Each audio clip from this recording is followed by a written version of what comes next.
Philadelphia Eagles.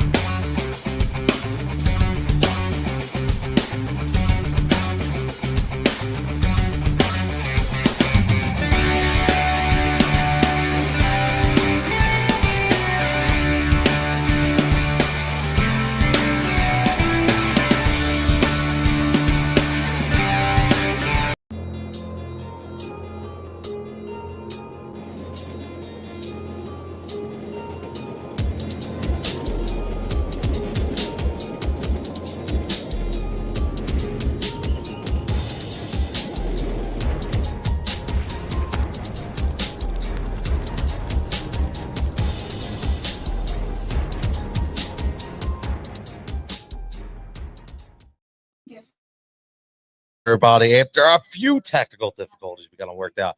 As always, right here from Pike's Pub, this is the Tony Cutillo Show, brought to you live. All bets powered by OddsShopper and Tails. Pike's Pub right here at 455 2nd Street Pike, like we do every Monday. Well, 3 out of 4 Mondays.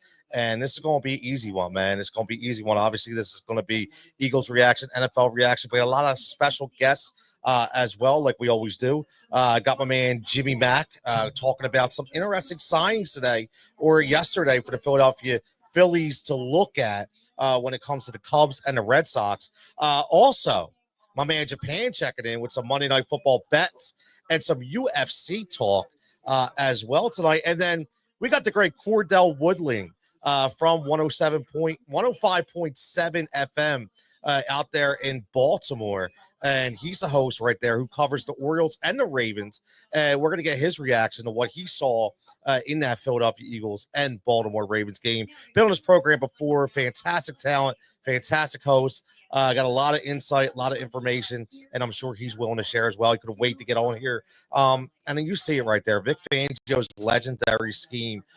Listen, we're going to talk about that. If you want to get involved in the conversation, you know how to do it, man. We're live everywhere. We're live Facebook, Twitch, YouTube, Instagram, Twitter, you name it, or X, whatever the hell you want to call it now.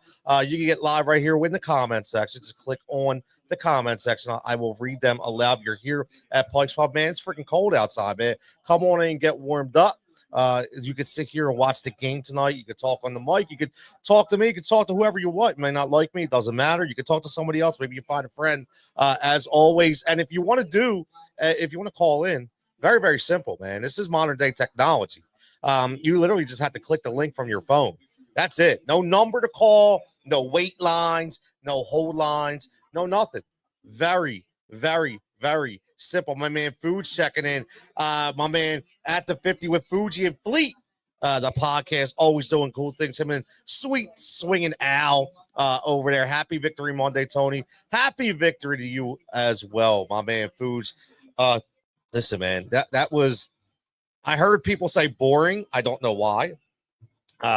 And I'm going to share this link up here. So if anybody wants to call in live, they can. Obviously, make sure you're getting involved in the conversation. Make sure you're liking and subscribing to YouTube page or Twitch, wherever you're following us from. Listen, I will tell you this. I'm continuing to put this out on all the channels in order to get back to the main one, okay, which is the Tony Cutillo Show. Okay, so make sure that you go follow the Tony Cutillo Show. This is Tony Cutillo Show on YouTube. Again, this will be on many different multiple networks. If you like it on Twitch, it's there as well. And as always, man, listen, if you are a sports betting fan, I continue to say this, yesterday was an epic day for us at OddsShopper Tails. You can follow. Listen, very, very simple. You see it in the description. My sports betting page, where I give out the picks, I give out the videos, I give out the information. You do what you want with it, right? But yesterday, not only did we hit 3 parlays, okay, we were 1 catch away from hitting 4, but we hit 21 top props yesterday and 3 parlays. Okay, so somebody made some money yesterday, right? Somebody made some money yesterday. And I know a lot of people again, I call it the Jigsaw Society. My nickname is Jigsaw. So when you go to the Jigsaw account, which is the betting account, you're going to see a cartoon image of Jigsaw. That's the way. People just say I'm very fiery. I'm very passionate, up in front, right? So they nickname me that word Jigsaw. So I stuck with it, man. The Jigsaw Society. Shout out to my man, Kilkenny. Okay? Kilkenny is the trademark of the Mooney Gang. Okay? Of the moonshots. My man is insane. What he started a long time ago, he continues to do it. Shout out to him. I actually reached out to Kenny, full transparency, and was like, look, man, I don't want you to think I'm trying to bite off you at all, or I'm trying to emulate what you do. I'm a fan, right? I'm a fan. I think what you do is fantastic. So again, I really, really enjoy what he's been able to do, and it's opened me up to a different world. And I do want to address something before we move on. We're going to get right into Eagles Talk. Listen, if you are on Facebook, okay, I am on Facebook, but here's the thing about Facebook, and I continue to tell people this.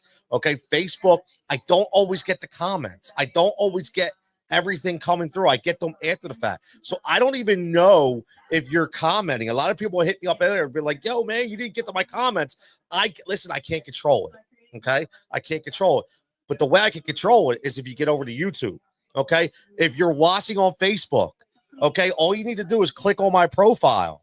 Okay. The link for the YouTube page is there. You just click on it. That's it. Hit subscribe. You go watch there. If you have comments, you can get it in. If you want to get on the line, listen, very, very simple, man. It's right here.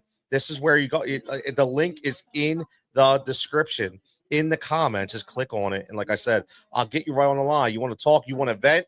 Okay. You want to talk about the Eagles? You want to talk about the Phillies? You want to talk about the City? You want to talk anything NFL? Because I got a good topic for tonight, too. A couple of them, to be honest with you. But one of them is, the landscape of the NFL coaching scene is changing, in my opinion. You look around the NFL, and I want to see if anybody agrees with this with me, because I see it going this way, man. I really do. I see it going this way. And what it is I see it.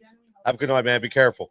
I see it to where you have veteran coaches. You know, everybody was always, remember when we went after Chip Kelly and everybody wanted that hot new commodity? You know, you had Cliff Kingsbury, right, who's now the offensive coordinator for Washington, but it didn't work out as that coach. Everybody's going for that next coming up, right? You know, people were always getting that next coming up. I think that's out now, man.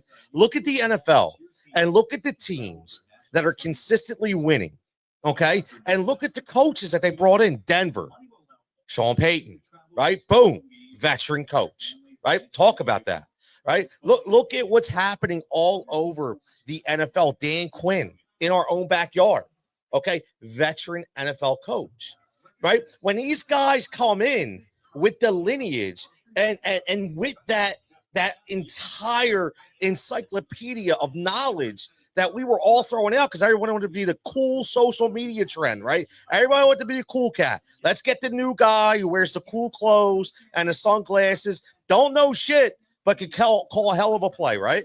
I get it, but that's not working anymore. How many of those guys have worked? When you think about it, how many of these quality control guys in the NFL that have been riding their buddies' coattails? Okay, they just been riding it. Going along for the ride, drinking a Gatorade, right? Come on, I'll hook you up. Just come with me. Just come with me. I'm going to make you this coach. I'm going to make you this coach. And then when they got to be a head coach, they stick Matt Eberflus. Are you kidding me? Like, what a stiff. Like, this guy, how do you not, right? You owe it to your players, okay, to try to win no matter what. And this guy didn't even know how to win. And that's the crazy part when you think about it. You look around and Mike McCarthy. Like, I'm going to be honest with you. I don't know how the hell this guy won a Super Bowl, right? I look at somebody's decision. That team is not prepared. That team is mentally undisciplined. That team is completely structured the wrong way. And guess what? He was Jerry's guy. So don't tell me you didn't have a little bit of pull, okay? A little bit of pull. It means one of two things. He's either spineless and afraid of Jerry Jones, or he's just clueless. Either way, he stinks. Right? So you think about it. Now, the one guy I think that did trump my theory is Matt LaFleur. I think he again, now he wasn't the new but again, he was that new kind of breed. Look at that Mike McDaniel. You can say whatever you want about the Dolphins and what they did. Are you really trusting Mike McDaniel? Are you trusting this guy? Of course you're not. You're not, man. You're just not. So you look at this and it brings us all back to what's going on in Philadelphia, right? Look at the coordinators that they brought in. And listen, you can say what you want. And again, this is just the tagline of the Tony Cutillo show is not just Philly, okay? But again, obviously we're going to talk. Listen, no matter what, it is the national topic. And I want to call a major violation on somebody because I listen to radio all day long. Okay. I'm on the radio on the weekends. And when I get on the radio and whether I'm hosting or I'm doing guest spots, obviously I follow a lot of serious personalities because I do work for Sirius, right? So because I follow a lot of these personalities, they're always on the radio. I don't listen to local radio anymore. I just don't. It doesn't. It's like I can put it on right now. I can tell you exactly what the script's going to be tonight. I can tell you exactly what they're going to talk about. They're going to ask the same questions. They're going to give you the same vote. They're going to do the same damn thing. That's all clicked and whatever, man. I'm done with that. No disrespect. I think some of them people are amazing. Okay. But I also think that their hands are tied, right? When Spike Eskin came back, the reason why he came back, listen, that dude, you got to show him exactly what you're doing. He controls it all.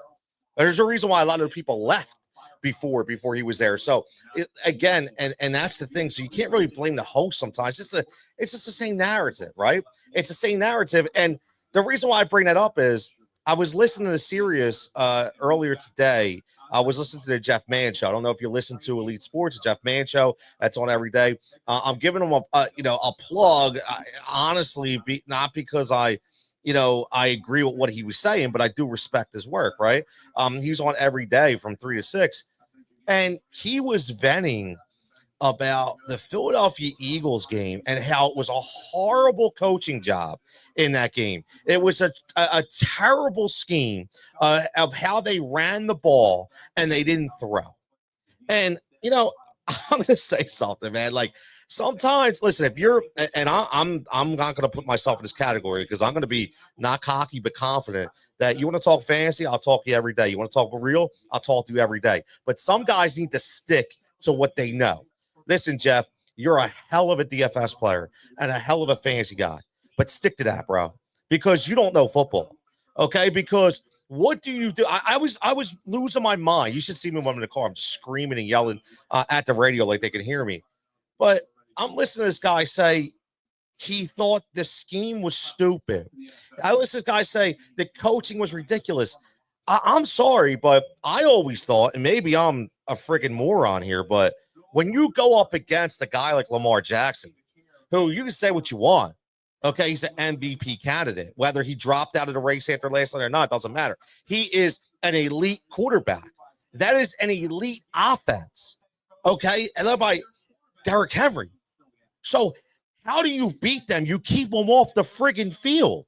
So you keep them off the field by doing what? Running a ball-controlled style of offense. You heard the MVP and Saquon Barkley at the end of the game, okay, say, shout out to Kellen for continuing to run the ball.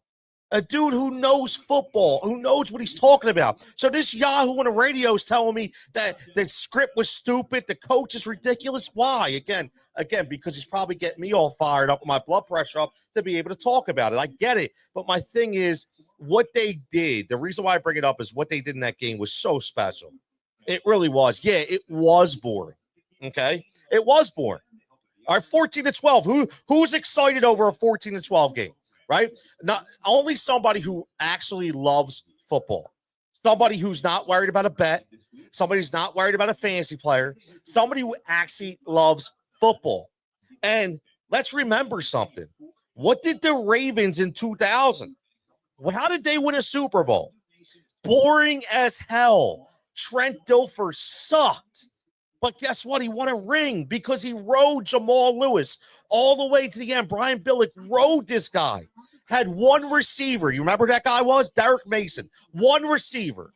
Okay? And this guy just ball control offense, right? But they won the friggin' chip, man. So I honestly, we're better than that. Like Jalen Hurts obviously is better than Trent Dilfer. And if you don't think that's the case, man, you just need to put in your NFL card, put it in the mailbox and ship it to the North Pole. Okay? Because you just don't deserve it. Okay? Because looking at this team and the way they're stacked up, they listen, they could have lost 4 to 5 balls yesterday. Okay? With the fumbles that they actually retained. But my point is, and what is going on with Justin Tucker? All right, missing these kicks, but they still won the game. And that brings me to Vic Fangio's legendary scheme. Okay, I listen. You got to say now. I will say this. I'm telling you this right now.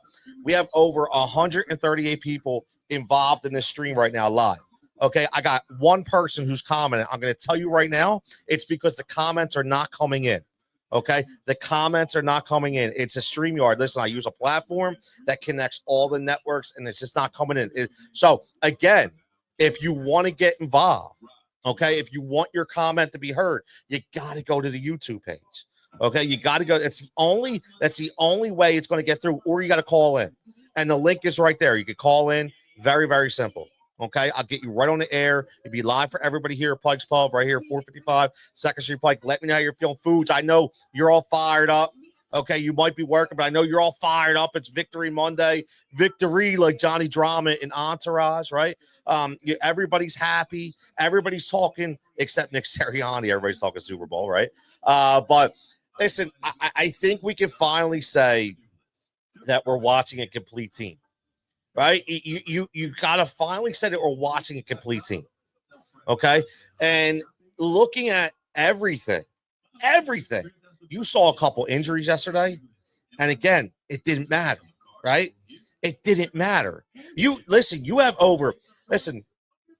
Mitchell and Cooper DeJean over 114 targets at them. Okay, over 114 targets at them. And nobody has had a good game. Like, think about that. It's crazy. The talent. And then to watch them be able to shut down Derrick Henry. Like, and damn near Jalen Carter, whether I like his attitude or not, do I think he's going to be a problem one day? Yes. And I mean a discipline problem. He is going to be a problem. I've said this from day one. He is Ndamukong Suh 2.0. That's who he is. You're going to love him on the field, but you're going to hate him off the field, right? It's just the way he's going to be a complete prick at times. That's what he's going to be, okay? You already see it. He's going to be uncontrollable at times, okay? But he's going to dominate. And what he's been able to do by being held, he gets no calls, okay? We talked about, in basketball, Tyrese Maxey last year not getting those calls like a LeBron gets, right? Like a Damian Lillard gets. These veteran guys. Well, I'll tell you what, man. I don't know what they're looking at with Jalen Carter, but this guy's getting held on damn near every play. I mean, he's getting dragged down. He's getting clotheslined. He's getting choked, hands to the face. You name it, right? You name it. But they're calling ineligible guy downfield on us. I'm not saying it's just against us. I see it all the way around the league. I'm going to be honest with you. It's not just Jalen Carter. Okay, I'm telling you that right now. I don't know. The refs have been brutal this year. Absolutely brutal. I think everybody knows that. It's going to be only a matter of time before everything's going to be, robotic, right? Where they're just going to be watching the game in New York and continue to call the penalties from there because that's what they're going to have to do, right? They already have that one camera that they can't use, right? Which is really, really strange to me. I don't understand it, but looking at this roster with that interior line, there's a reason why that guys like Nakobe Dean and Zach Baldwin are that good, right? And I'm not taking anything about them, but this is a complete team effort, right? You may take Zach Baldwin off of our team and put him on another team that has no pass rush and no interior push, and he may only be an average player. But on this team, with the amount of push that they're getting up the middle, he's like, think about what that does. That allows these guys to just roam free, pick up whoever they want. It allows them to actually go on whatever route, pick any gap. It doesn't matter because they know that Jalen Carter and even Jordan Davis, who's made a complete turnaround. I heard somebody talk about, they mentioned a name to that. I think this was brilliant. And this is why I love listening to NFL radio and not local radio, because you can actually learn a lot more when you watch many different shows, and not just the opinionated shows. I'm talking about the actual real shows, right? So they talked about Jordan Davis, and they compared him to a Pittsburgh Steelers great in Casey Hayward. And I thought it was brilliant. A guy that doesn't get the notoriety with the sacks, but a guy who blows up stuff in the middle and is a force. A guy like a Vince Wilfork, right? Who is in the middle. That's what Jordan Davis is doing. I think, again, it goes back to what this stream is called. Vic Fangio's legendary scheme, and also his spot-on technique for being able to be coach. And like I said, man, you look at the change. Everybody was worried about Jordan Davis getting to the quarterback, right? I think Jordan Davis was worried about getting to the quarterback. And I think Vic changed that. Say, look, man, I just need you to be a stud in the middle. I need you, the guy, to be a rock-solid horse, to be able to take on tackles and guards and be able to cause havoc. So my linebackers, okay, they can fill the gaps. So my coverage guys can actually play man or play zone, whatever they want to play. I'm telling you right now, it's a difference maker. And I think that's why, like I said, the legendary Vic Fangio, it's starting to show the veteran coaches above the new schemes. Listen, this is an age-old scheme, right? This isn't new. This has been around for 25 years, okay? But guess what? Vic has the players. He has the players that he wanted, that he knew could dominate the scheme. So how many times do you see a team bring in a guy, doesn't get to pick his own guys, okay, and all of a sudden it stinks. The scheme, it doesn't work. Yeah, probably because it doesn't have the guys that he needs to work the scheme, right? He's the guy that changed around Zach Bourne. Oh, by the way, did you see Jalix Hunt? Did you see Jalix Hunt? My man twice was in the backfield, causing havoc. A guy with raw ability, okay? Raw ability that Vic Fangio, again, is coaching up. The Saquon Barkley mentioned the running backs coach on live TV. Listen, man, I'm just saying it's huge because we talked about it all season. It's coaching. Everything is coaching. Me, I coached for 20 years. Softball, soccer, basketball, flag football, you name it. Okay, hardcore travel softball, collegiate travel softball. It's nuts, but it's coaching. So many times you could take the same girl who don't want to listen to anything with one guy and listen to something to somebody else. It's a different voice. Okay, maybe that guy can see something in her from a different side of the plate, a different side of the field, a different position. You know how many times I changed girls' positions and I said, listen, you're not a center fielder, you're a shortstop.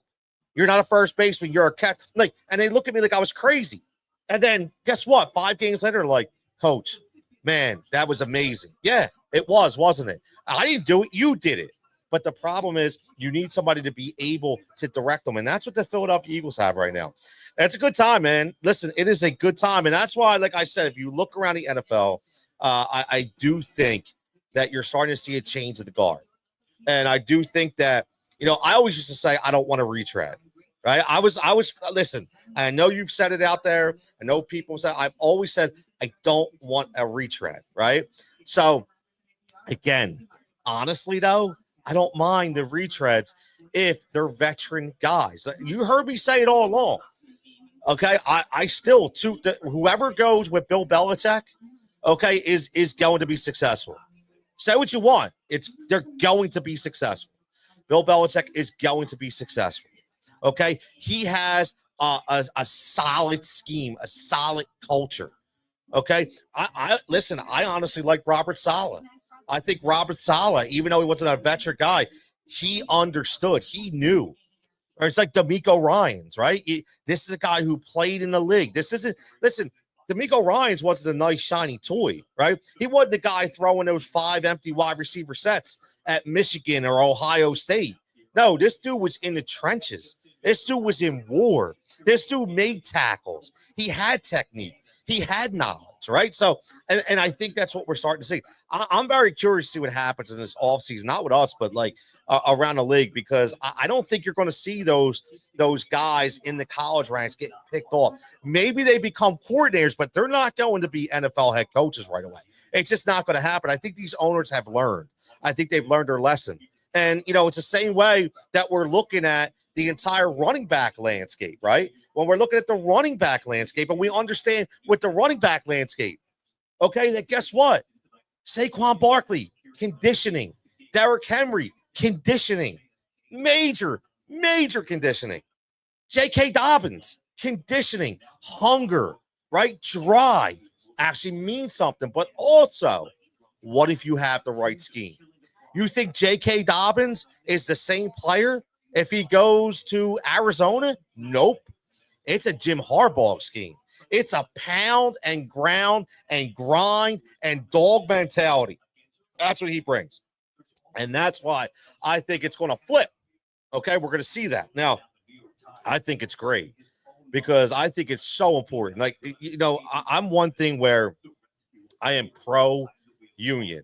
Okay. And I look at the collective bargaining agreement and I look at the players union and say, man, it's a bad time to be obviously a running back, but in order to battle against that running back, the narrative that they're washed, that they're done. And a point where how do you as a union leader say that they're not when all the proof had made, was out to say that they were? So how do you get a deal? How do you get an extension? Right? I'll tell you how. And this is going to go to all you kids out there. Okay. And shout out, I can't wait, man. Shout out to Sarah. It's going to be my new intern, which I can't wait. Local girl. I coach with her dad. Shout out Lou, my man. And I cannot wait to get her on board. Confirming another one as well. And the reason why I say that is, and obviously, shout out Peyton. I'm sorry, my man Bill, as always, for your dad's allowing you to come on and understand how this process works. And how do you get paid? You have a good mindset. How do you get paid? You get your ass off social media. How do you get paid? You actually have the right mindset, the right culture, right? You're not a negative person. You're not a me person. You hear Saquon Barkley talk. You hear him. He's like the perfect friggin' player. Right? If you wanted to model one of your athletes after somebody, you model him after a guy like Saquon Barkley. So that's the X's and O's that people don't tell you about. That's when they say, oh, maybe he's washed at 27 or 28. Do we really want to give him that money? Is he washed? Yeah, but you know what? He's a hell of a character guy. Brandon Graham, maybe he's washed. Do we give him a 3-year extension at 32? He's a hell of a leader. He brings culture. Right? He's not negative. Doesn't rip anybody down. You think they're going to be battling down the doors for Malik Neighbors? Really? George Pickens? Those dudes are nothing but me guys. Nothing. So if you want to be that guy, go ahead. But guess what? When you're washed, you're washed. You're going to give no other particulars. You're going to give nothing, no intangibles, nothing for another coach to look at. And that's huge. And I say it to a lot of young athletes that I talk to all the time. And I do a lot of mentoring. I do a lot of coaching. First thing I say is, man, everything is recorded. Everything you do. I don't care. Listen, man, stop saying you deleted. Stop, man, screenshots, clouds. It doesn't matter. But here's the thing. Do you want to live your life hiding behind a comment, hiding behind a video? Like, it's ridiculous. You know how much life is better when you don't have to do that? Right? You could just be like, yeah, this is me. This is me. Right? And it's a big deal. And again, Saquon was Saquon. Even on Hard Knocks, Saquon was Saquon. Okay? And that's what got him that deal. Derrick Henry, how many videos do we see of Derrick Henry? Up and down. The conditioning at his age, even after all the ground, the pound, right? After everything. How many times did you see Derrick Henry come out and talk about me? How many times you hear him come out? He never did. Right? The whole thing out of town. He didn't want to be out of town. They wanted him out of Tennessee. Right? That's what they wanted. They didn't want to pay him. Like, that's the crazy part. So I look at this and say, you know what? They are building a new narrative. Head coaches and running backs in NFL. And I absolutely love it. Absolutely love it. Now, we're going to get to a lot of different things. Like we got a huge Monday Night Football game, okay, which one of those coaches I'm talking about in Sean Payton, okay, Denver and Cleveland. I think that Jameis is going to throw the ball damn near 50 times. I don't care if they're up by 20 or down by 20. He's just going to sling the shit out of it all day long. That's what he does. Okay, I'm excited to watch the young boy, Bo Nix, who I've been on. I like Bo Nix, right? And on top of that, got a big parlay. It was hard. I'm going to say this. It was hard. Have a good night. Be careful. It was really, really hard for me to get a lot of value on the betting board tonight. It was tough. So usually I go with a crazy 3-leg, but I got a boost, right? And again, I keep telling everybody, if you don't know how it works, man, like, let me know. I will help you through the process. There is a ton of free money out there, but if you don't follow the right directions, you're not going to get it, right? So many times I've heard people say, I did everything they said. No, you didn't. You didn't. You couldn't have done everything they said. I'm not calling you an idiot. What I'm saying is they are trying not to give you that money. That's their point. They're trying not to give you that money. Another thing to the sports betting audience, and I want to tell everybody, you hear these people come on, promoting FanDuel and giving you a parlay. You do understand they work for the sports book, right? Do you think they want you to win? No. They're giving you whatever numbers they want. And see, that's one of the issues that I've always had, and it gets me in trouble. My mouth gets me in trouble. Okay, that's where the jigsaw mentality comes from. But everybody clamors over all the celebrities, right? Clamor, like, listen, Jason Kelce will forever be, a Hall of Fame Philadelphia, maybe possibly the second best. I still think Dolk is number one, but the second best Philadelphia Eagle, right, of all time. But that doesn't mean that I have to go and just give him everything, right? He already has it. Like, and I say that all the time. So, like, just hypothetically, say Jason Kelce is an ambassador for DraftKings, and he has a code called Kelce, right?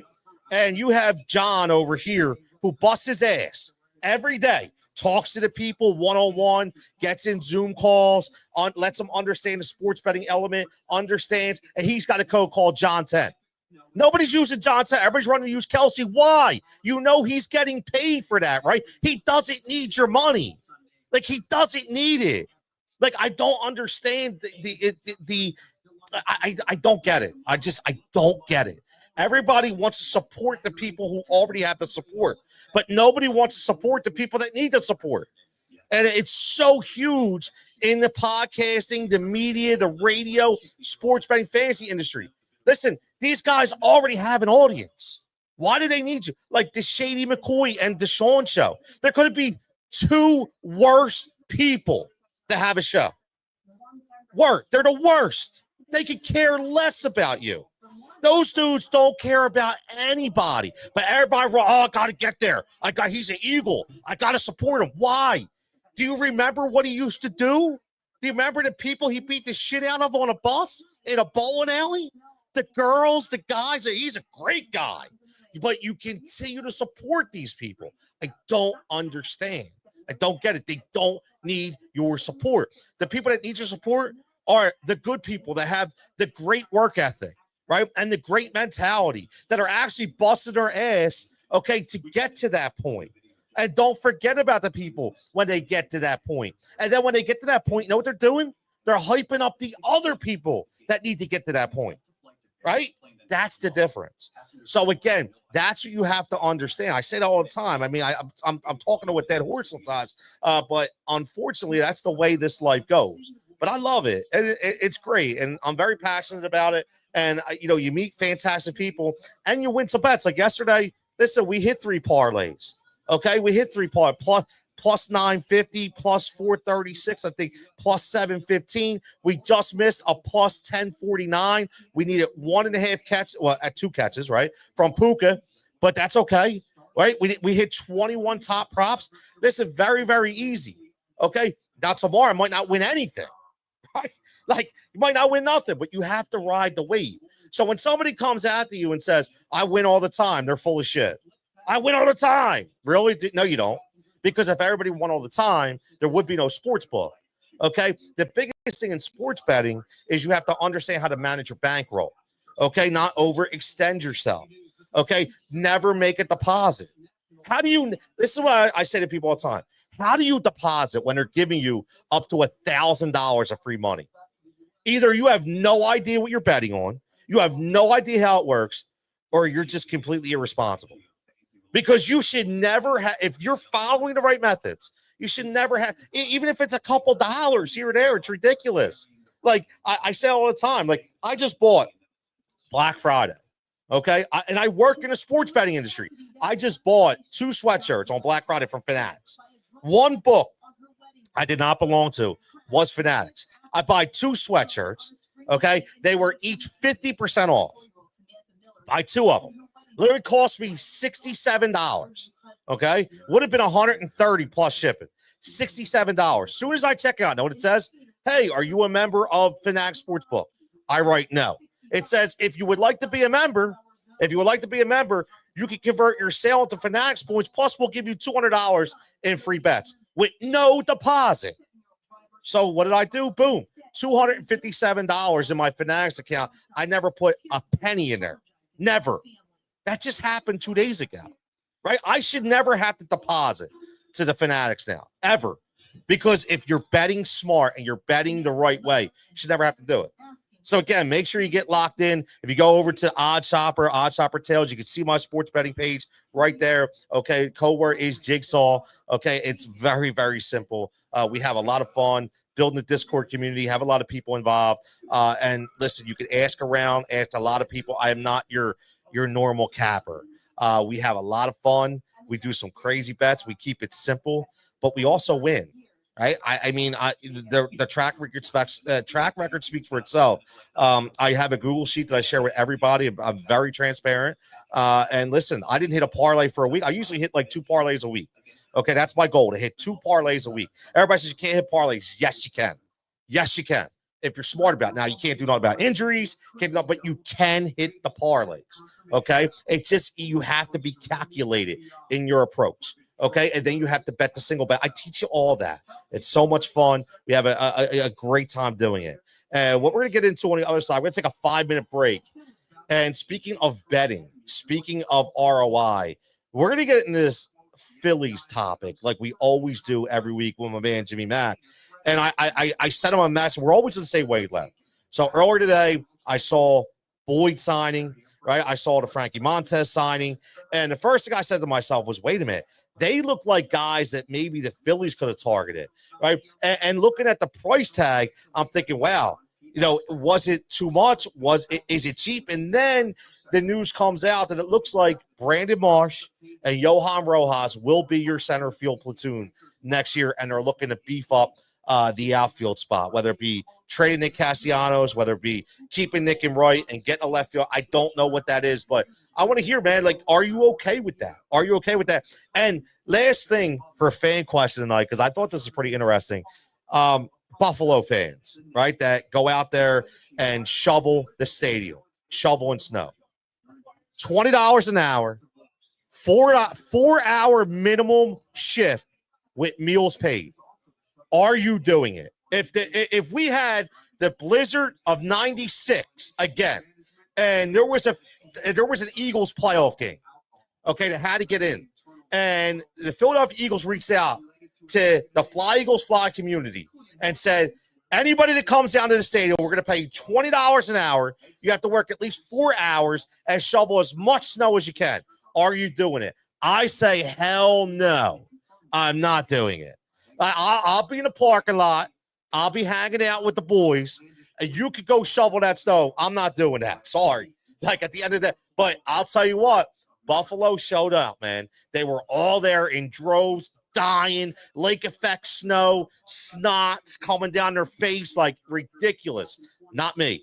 Ain't happening. But I'm curious, would you do it? Would you do it for $20 an hour in meals for the Philadelphia Eagles? I'm curious, man. I'm curious. As always, this is the Tony Cutillo Show. I cannot see the comments that are coming in on Facebook, like I've told you. So if you are watching on Facebook, if you're one of the 65 people on Facebook watching, go over to the YouTube page, Tony Cutillo Show. Very simple. Just type it in, Tony Cutillo Show. Boom. Hit subscribe. It's a brand new page. Okay. So we go, oh, this guy's only got like 35 subscribers. Relax. I want to start something new. I'm trying to grow organically. I don't want all the clickbait. I'm trying to start all fresh and trying to do this a different way. Okay, so if you go over there and hit subscribe, you'll be able to get your comments here. I have the link as always. You can call in. We got my man Jimmy Mack coming up next. I got my man Japan from Twitter. A great call in from my Sirius show on the weekends. He calls in, drops some great bets. He's got a ladder bet for tonight. He's got some UFC talk. And then later on, about 8:30, to end the show, a shout out talking to my man Cordell Woodland of 105.7 FM, the Fan out there in Baltimore. Be more, right? Be more. That's for you, KNN.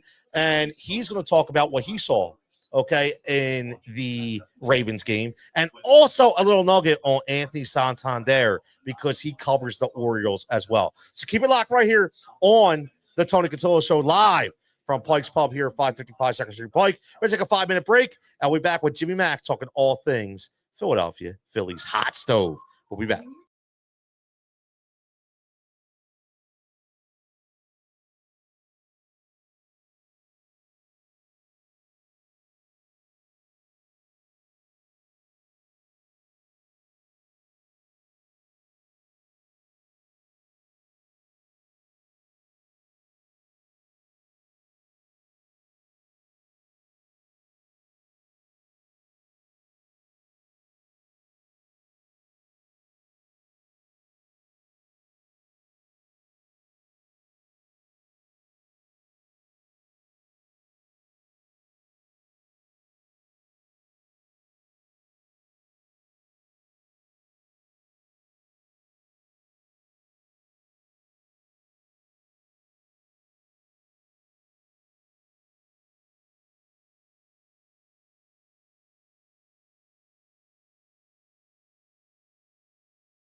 Pike's Public. We are every Monday. Well, actually 3 out of 4 Mondays right here. 455 Second Street Pike, where we talk all things local, national, sports betting, fantasy football, you name it. We just spent the last 45 to 50 minutes. We talked about Philadelphia Eagles reaction. We talked about, things in the media. We talk about sports betting strategies, as always, like we always do, and apologize to everybody. The comments are not coming through. So my man, Jose, I saw you. Thank you for checking in. I'm seeing them on my phone right now. I'm looking at them on YouTube. I will not get them on Facebook. Okay. I will not get them on Facebook, but they're coming in on YouTube. So get over. I put in Facebook chat, get over there, click on the link, get over to the YouTube page. My man, JD checking in says Jigsaw is on fire. Bleep Shady. Exactly. Screw Shady. Screw DeJean. Don't want nothing to do with them. My man, East Coast Gridiron. That's my man, Dante, celebrating a birthday yesterday. Shout out Dante. Says, nah, I'm a Jags fan. So I'm curious to see what he thought about that hit yesterday, which I do think we made a little bit too big of a story out of that. But I'll get into that later because I'm sure I'll get some heat for that. But right now, like we do every single week right here on the Tony Cutillo Show, is we bring some Phillies information, because I will say this. I started doing this show here live from Pike's Pub probably about 5 months ago. And it's been going strong ever since. And it was on Tuesday nights. And Jim, I'm going to tell you something before you start coming. The Phillies audience at Pike's Pub was insane. Like this place, half of it was full with Phillies fans, and they were following the game, following every pitch, playing darts, watching the game. Everybody was loving it. Okay. So I will say this. They wanted some Phillies action, and they wanted some Phillies talk. So who better than my man, Jimmy Mack? Okay, my man Jimmy get to sit here talking some Philly stuff. And I said we were talking about Juan Soto, we talk about free agency. But Jim, today, and I don't know who dropped it. I don't know if it was what reporter it was. We might know, you say that. But they talked about, guess what? It looks like we're just going to continue to be a platoon in center field with Brandon Marsh and Johan Rojas. I don't know if I'm excited about that, man. So what's your thoughts on that? Are you hearing the same thing? So I did see that too, and I can't remember who dropped the knowledge on us. But I guess here's my point. I'm excited about it if it means Juan Soto's in left. If that's what that means, yeah. If that's what that means, I actually think Brandon Marsh and Rojas is a platoon in center field for the first half of the season is fine if they're confident that Crawford will be ready mid-season, because I don't want, like, I just don't want another year of a lot of outs coming out of center field.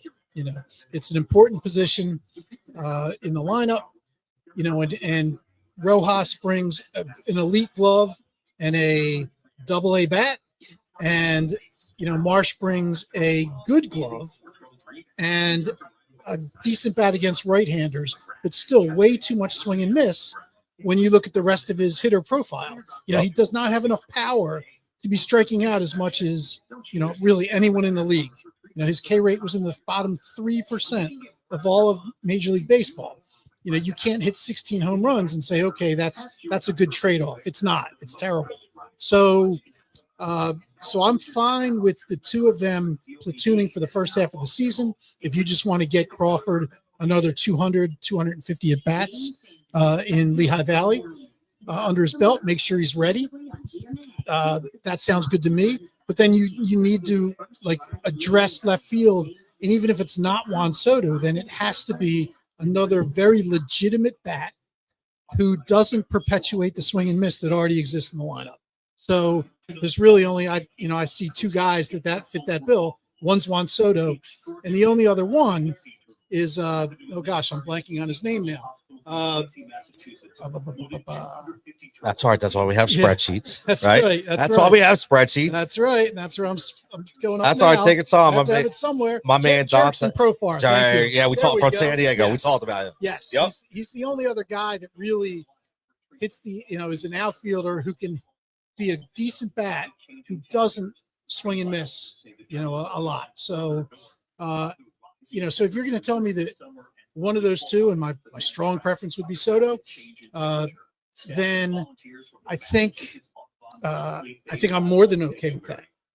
You know, Again, it all revolves yes. around Soto. Talking Phillies hot stove right here. My man Jimmy Mack. My man Dante says, I agree. He's talking about the hit on Trevor Lawrence. There's too much hate on a bang bang. Exactly. We don't know how fast that they're going, right? At the speed of light. My man Bill checking in. Bill, my man, who was here for one of my first shows. Shout out to one of my men from back in the day, still strong as ever. Says, I read something about Harper going back to right field, Casty going to left field, and Marsh, Rojas center field, and go after first baseman in free agency because that's a better talent pool than the outfield.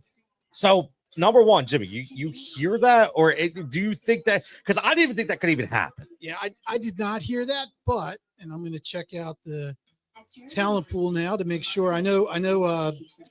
There's a local guy, Christian Walker. Yeah, I love Christian Walker, by the way. Couple, for a couple seasons would be a nice. But he's just a power guy again. He is. He's a swing and miss guy. A bit, yes. Right. But and he did get a qualifying offer, which means that you'd be getting an older guy. Yep. And you'd be paying a price of 2 draft picks and losing $1 million in your international. And we don't want to do that. No, we don't. And I've not heard anybody in the front office in Philly saying that they are looking at moving Harper back to the outfield. I think they look at first base as the way to prolong Harper's career and keep his bat in the lineup and healthy and rested. At least a lot more rested than he would be if he was in the field, in the outfield. Yeah, I don't know if that's going to happen. Bill, I agree. I'm not saying you didn't hear it, but what I think about it is I think that prolonging Harper's career is more important than worrying about that first base talent pool. It's not that much of a difference, right? We can make something. We still have to remember, Jim. I keep saying this. Like, we still have to remember that these players, that everybody we sign, these guys, they're already have the talent. Like we shouldn't. Maybe I'm crazy, but when I got a team of Bryce Harper and Kyle Schwarber and Trey Turner and Nick Castellanos and JT Realmuto, and you're telling me I still need more offense, that means one of two things. It means the league has caught up to you, or you've had some bad signings. And I think that comes back to the Trey Turner thing. It does. I mean, Turner was, I look at this. When I want to sign big money, long-term contracts, I want two things. I want it, first of all, the player has to be a star, number one. And then number two, the age has to work. Yes. And I think that's maybe where they miscalculated on Turner a little bit. Turner looks like he might, he's a slight guy. So maybe he's not just aging all that well. He's not bad. He's not a bad player. He's still a plus player, but is he the highest paid position player in the lineup type guy? I don't know that we have that guy anymore because, he doesn't steal like he used to. Nope. And, he's a good hitter, but he's not a great hitter.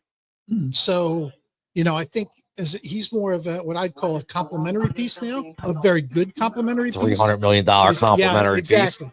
But that's where we're at. Ouch. I mean, and that's where I think they miscalculated a little bit. And that's why I'm so on Soto, because, he's 20, he's going to play at age 26 next year. You're going to get, if you have to sign him to a 15-year contract, the first 10 years are going to be great. Yep. With Turner, hey, we signed him at 30, and then his 31 and 32 years have been good, but Turner was never the hitter that Soto was anyway. Right. So, I don't know that you should be disappointed by what Turner's given you, but maybe our expectations were just too high given the contract we doled out. So, I could see that. Yeah. I mean, I think it's market value, right? And this is, I think Turner was more of a Bryce was like, you need to get this guy, and I think a lot of that came into it. Now, our man JD checking in says, can Bone play left? Sign who at third? should have kept Hoskins, he says. Oh gosh, they're not another Hoskins guy. Listen, Yeah. listen, I love it. Hoskins couldn't play left field to save his life, and he couldn't Ooh. play first base to save his life. Hoskins is a DH, Yes. and he's a good hitter, but he's not a great hitter. In fact, he was terrible in Milwaukee this year. I mean, he hit like 215 or something, 219. Yeah, he wasn't great. Yeah, he's not the guy. You know, we had him for his best years, and that's great. You know, let's enjoy that. He was a great guy to have on the team, a great guy to get behind, a great human being. Yeah. You know what? It was time to go. Like if you're going to be mad at Trey Turner not delivering on his contract, then you know what? Hoskins would be leaving a really bad taste in your mouth, and let Milwaukee have that bad taste in their mouth. I prefer, you know, what we did with Harper and the other moves we can make. Now we had some interesting developments in the pitching market, and I think two very intriguing names to me. Now we've been going back and forth about, you know, Juan Soto, not Juan Soto. We go back and forth about Garrett Crochet. Do we want to give up what we need to get Garrett Crochet? And there's pros and cons. But what came out today I thought was interesting. Number one guy who I think is, if he could be recovered, and again, it's a 2-year injury, right? So he's already shown that he's almost there. Matthew Boyd, okay, had a really good couple years, you know, in Detroit. Lefty, right? 2.72 ERA. Very, very good, very, very good pitcher.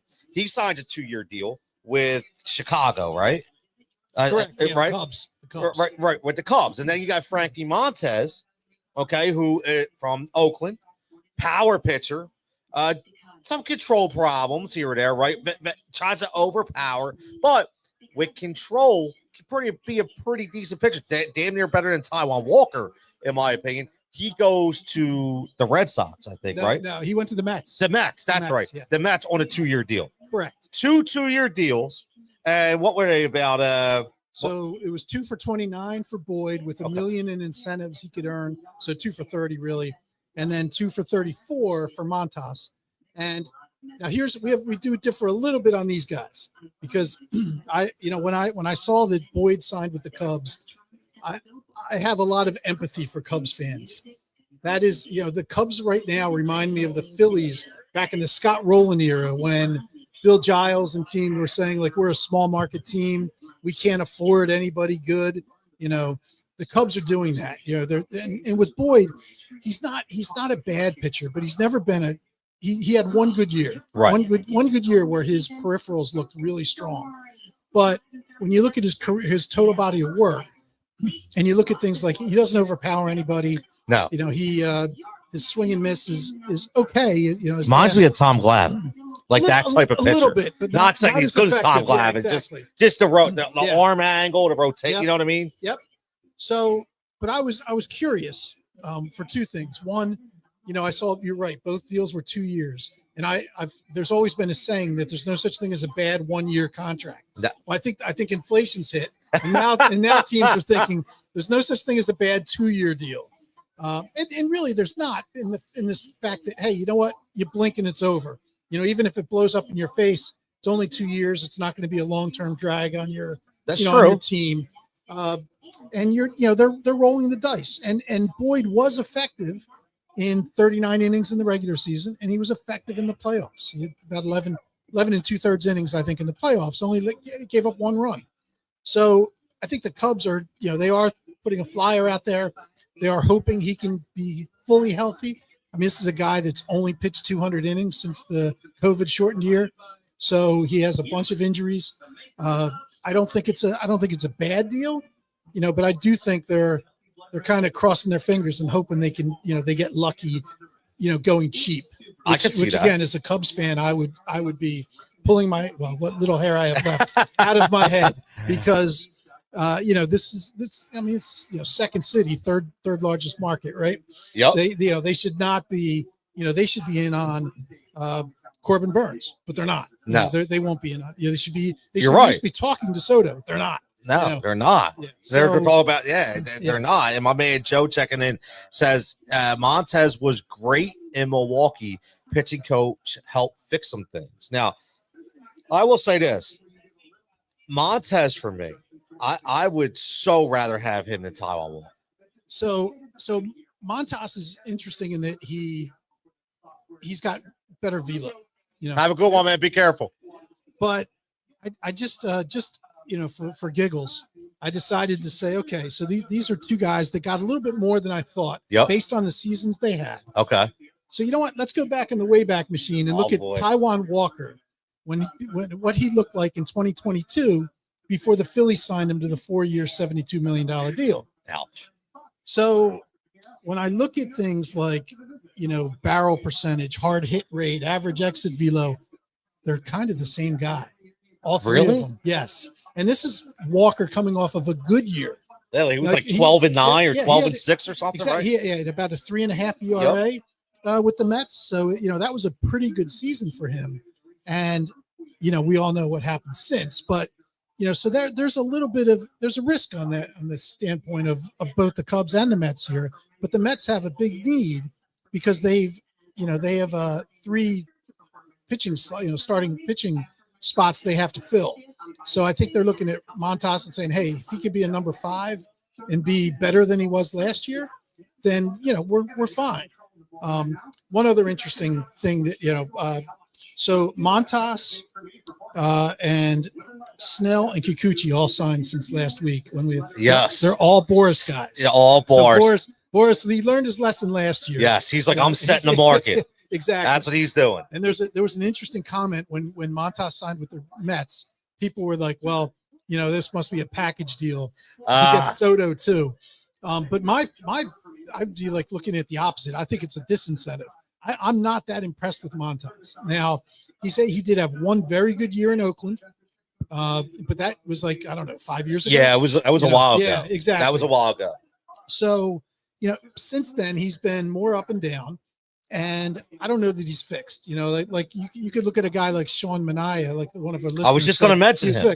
Yep. So Sean Manaea, he changed something up. Yes. And he was night and day from first half to second half. Stud. I don't know that I trust that Montas has done something like that just by going to Milwaukee and hearing a new pitching coach voice. I didn't see that there was anything like really different between the Cincinnati version and the Milwaukee version of Montas last year.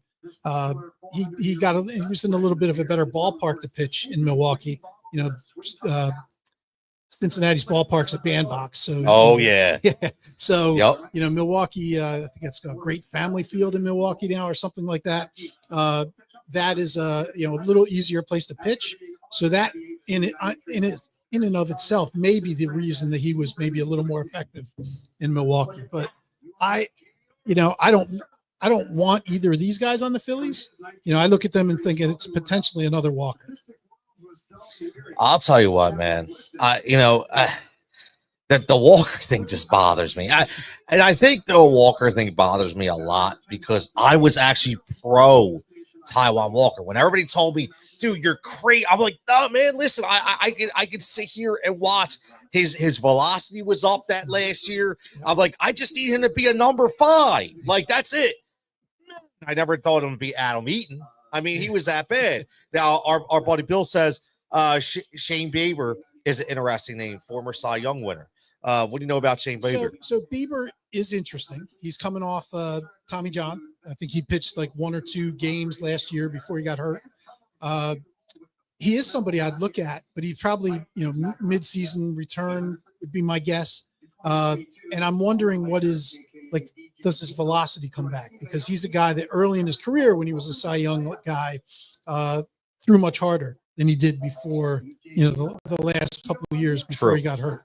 So, I wouldn't, again, as a 5th or 6th starter, so to speak, a depth guy, would I be interested? Sure. Could you give him, maybe like a 2-year called pillow contract to, let him land softly and see what happens? Sure. And maybe even give him an opt-out where if he really blows people away, he can go and make some real money. Yeah. Would I be interested in that? Yes, I would. But it would have to be somewhat team friendly and somewhat player friendly, like giving him the ability to get out. And we've seen that before with, especially with pitchers, right? Who was the other guy who just signed? Kikuchi? No, Trevor Bauer signed, right? Trevor, Did yeah, he signed like a 1-year deal or something with somebody, or I remember seeing it about a week ago. It was after really? we did the show. I saw that rumored, but then somebody said fake news. Oh, it was fake news. See, they got me then. See, they got me. See, that's why I got to listen to the insider. They got me. Well, I just wondered if it happened. If it really happened today. Well, when I saw your face, I'm like, yo, I just got hoodwinked, didn't I? I got the wrong Shefty. Listen, I'll check it on a break. But I don't think that was real. Listen, maybe it wasn't. You don't know what's real, what's not real anymore, man. Yeah, it's like exactly. I can't see anybody signing Bauer. No, I was surprised.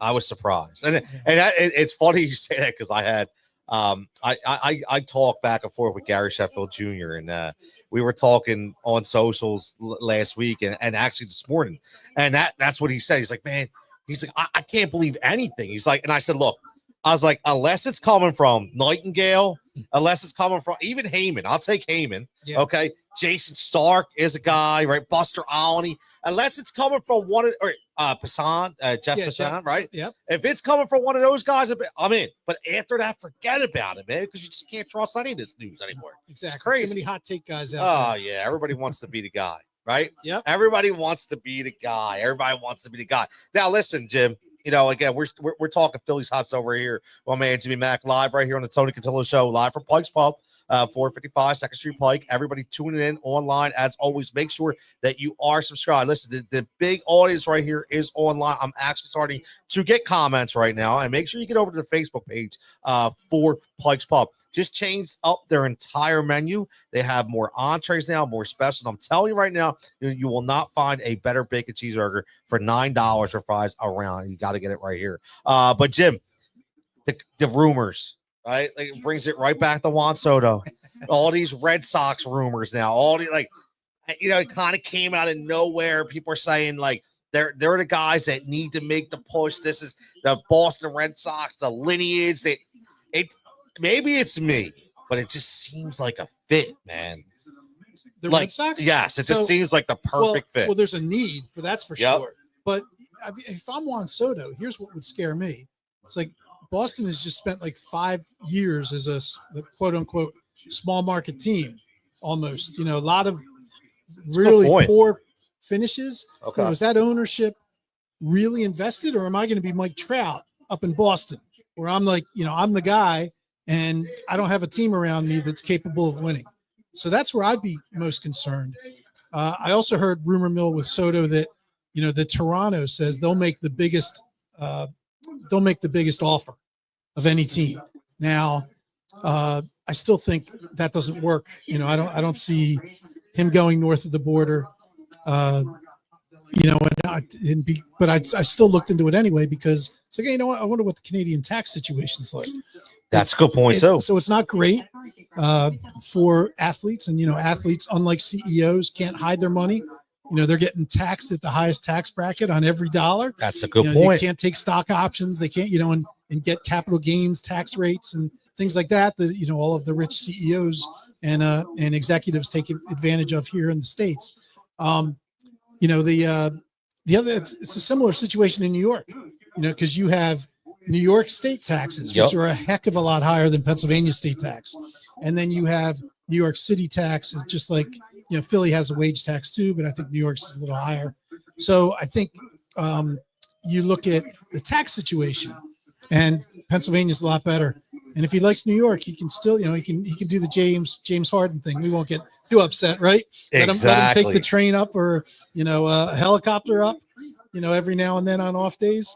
You can hang out in New York on an off day. Yeah, why not? Go make it rain for a little bit. What I mean? Exactly. Let him, not saying Juan Soto, that's his game, but, he can, New York's close enough that you can still take advantage of everything New York has to offer while still playing here and saving more of your money. That's a good point, man. See, that's the thing. I don't ever think about the financial ramifications when it comes to the tax laws, and and it's just such a big deal. Isn't that why people want to go to California or something all the time? Well, that's where that's why I think Ohtani structured his contract the way he did, because I guarantee the day he retires from the Dodgers, he leaves California, starts getting those deferred payments, is a resident somewhere else, where they're not getting California state tax rates. He moved to Texas, or moved to, somewhere where there's no state tax. But it is a big deal. These athletes lose a lot of money in these, playing in New York or playing in California because of the high tax rate compared to a lot of other major league cities. That's a big deal, man. That's just something to keep an eye on. Now, looking at this all as a whole, Jim, I'm not going to ask your prediction. We're talking about that, but any other names that have kind of creeped up, because you never know. Sometimes these names come out of nowhere. Any other names that have creeped up, you say, I didn't even think this about him. So here's a guy who's interesting in the same vein as like Montas or Boyd. Okay. Walker Buehler. Yeah, so now Walker Buehler is, had again a terrible season, partial season, coming back from his second Tommy John. His velocity's down a little bit. Yep. His swing and miss and whiff rates are down a ton. His walk rate's up a little bit. But is that rust? Is it something that could come back? From with a little bit of a little bit more time and experience and distance from the injury. I would say yes, and I think again, here's another guy in the playoffs who really, really delivered. Yes, he did. So, that's a guy that, obviously there's probably 10 teams that would be interested in Walker Buehler, and again, offering like a pillow type contract where, it's kind of team friendly year one, and then gives him an out to go somewhere else if he really performs, but then gives him security for a second year if he doesn't perform. Let's give him the option to opt out. That's intriguing. That's a guy. That's name's intriguing to me. Yeah, his regular season was really bad. It was not good. And second Tommy John, that's risky. There's not a huge track record of guys coming back from a second Tommy John. But I think if anybody can do it and still be an effective pitcher, I think Walker Buehler is a guy worth taking a chance on. I would take a chance on him, man, 10 times before I took one on Boyd or one on Montas. Really? Yes. Wow. Absolutely. Now, what about money, though? Do you think it would be the same kind of structure? So I think it would be a decent amount of money, yes. Okay. I look at a guy like Tyler Maher last year with Texas. Yep. I think he signed a 2-year, like $25 million deal, where in year one, he almost didn't pitch at all. Wow. He barely came back and pitched. It's really, they're giving him $20 million for year two. Okay. That's a guy who's, who I'd take a chance on a Walker Buehler, because he's been, his track record prior to being injured was a heck of a lot better than, almost anybody on the market. That's a good point. And it is a guy from big market team. Yep. Right. The big stage doesn't scare him. Right. So that's the kind of guy that you want. Now, I want to ask you about these two guys they're both on the same team. Not about for Philly, but just Major League Baseball talk in general. Nolan Arenado, Paul Goldschmidt. Now, a lot of talk. Are these, in your opinion, have we seen the best of both of these guys? Oh, absolutely. I mean, by far, right? If I was going to take a chance on either of them, it would be Arenado. Okay. Because only from the standpoint of his glove is still elite, but I don't want him. For the money he's still owed, even if the Cardinals paid a bunch, yep. And I know the Rockies are still paying part of that contract through the end. It's crazy. Yep. But his bat has just fallen so. Oh, he looked far. He looked bad last year. Yeah, 16 home runs, 70 RBIs for a guy who's a Hall of Famer. Yeah, he's people don't realize that, by the way. They don't realize he's a Hall of Famer. Absolutely. You know why? Because he played in Colorado. Yeah, that's exactly. Yep. But he's absolutely a Hall of Famer. Yep, 100%. Did it with the bat, did it with the glove. Yep. He was on a trajectory at some point in his career where people started thinking, could he surpass Schmidt? And it's like the answer is no. But there was time, probably 7-8 years into his career that people started thinking that. It's crazy, man. That's crazy. Bill checking in says the Braves and Yankees interested in Bueller too. Sure. I'm right. sure the I'm Mets sure- are Yep. interested. I'm sure that the Dodgers are even potentially interested in bringing him back. I mean, That's the Dodgers true. are going to have like 8 pitchers that will all pitch 95 innings next year. That's so crazy, man. It is absolutely nuts. It is. Like we talked about, like December 9th, right? Winter meetings. Yeah. Yep. It's going to be exciting. And here's the best part. Like, so, live right here for Pike's Pub, it's 3 out of 4 Mondays. So next Monday is my Monday off, right? Which means, whether it's live here or I'm remote, Jimmy's going to have some information on these winter meetings because they're going to be like a week in session before our next show, man. Absolutely. I can't wait. It'll be great to have that all behind us. Rumor has it that the Juan Soto signing will happen. Yep. Either before or during the meetings. So, the rest of the market will start falling into place at that point, because guys like Teoscar Hernandez or, other outfielders, they can't sign until Soto signs, because basically anybody who doesn't get Soto, who's really looking for an outfielder, is going to, will then be interested in, Teoscar and others. So what a playoffs he had, man. What a season he had. Like, honestly, from the All-Star game to the home run derby to I'll say this before we take a break, but Adam checking in. What's up, Tony? Jimmy says days off. What's that? Listen, Adam, I get it, bro. Listen, man. I'll work every day of the week if Matt wants me to. You know what I'm saying? But nah. All honesty, I bring up Teoscar because I used to do this thing, these home run props, and they were fun. And Teoscar was always on my. And here's the thing, full transparency. I never watched him play. And then I was like, wait a minute. If I'm going to be betting on these guys, I watch everything, every other sport. I need to watch this guy play, right? So with T-Mobile, I have T-Mobile. You get the MLB package for free every year, right? So I watched the Toronto games, and I was watching this guy, and I was like, dude, this dude's got some unhinged power. Like, and he looked like he was always into the game, like a student of the game, was foul. I love that guy. Like, I would love to have him in Philadelphia. So again, a little bit too much swing and miss, unless we change the complexion of the lineup. Yep. But as far as like having a good power bat and a good guy in the clubhouse, supposedly the guy's phenomenal teammate. Yes. Loved by everybody. Yep. So I like a lot of things about him. I just don't think he fits the current roster if there's no other changes.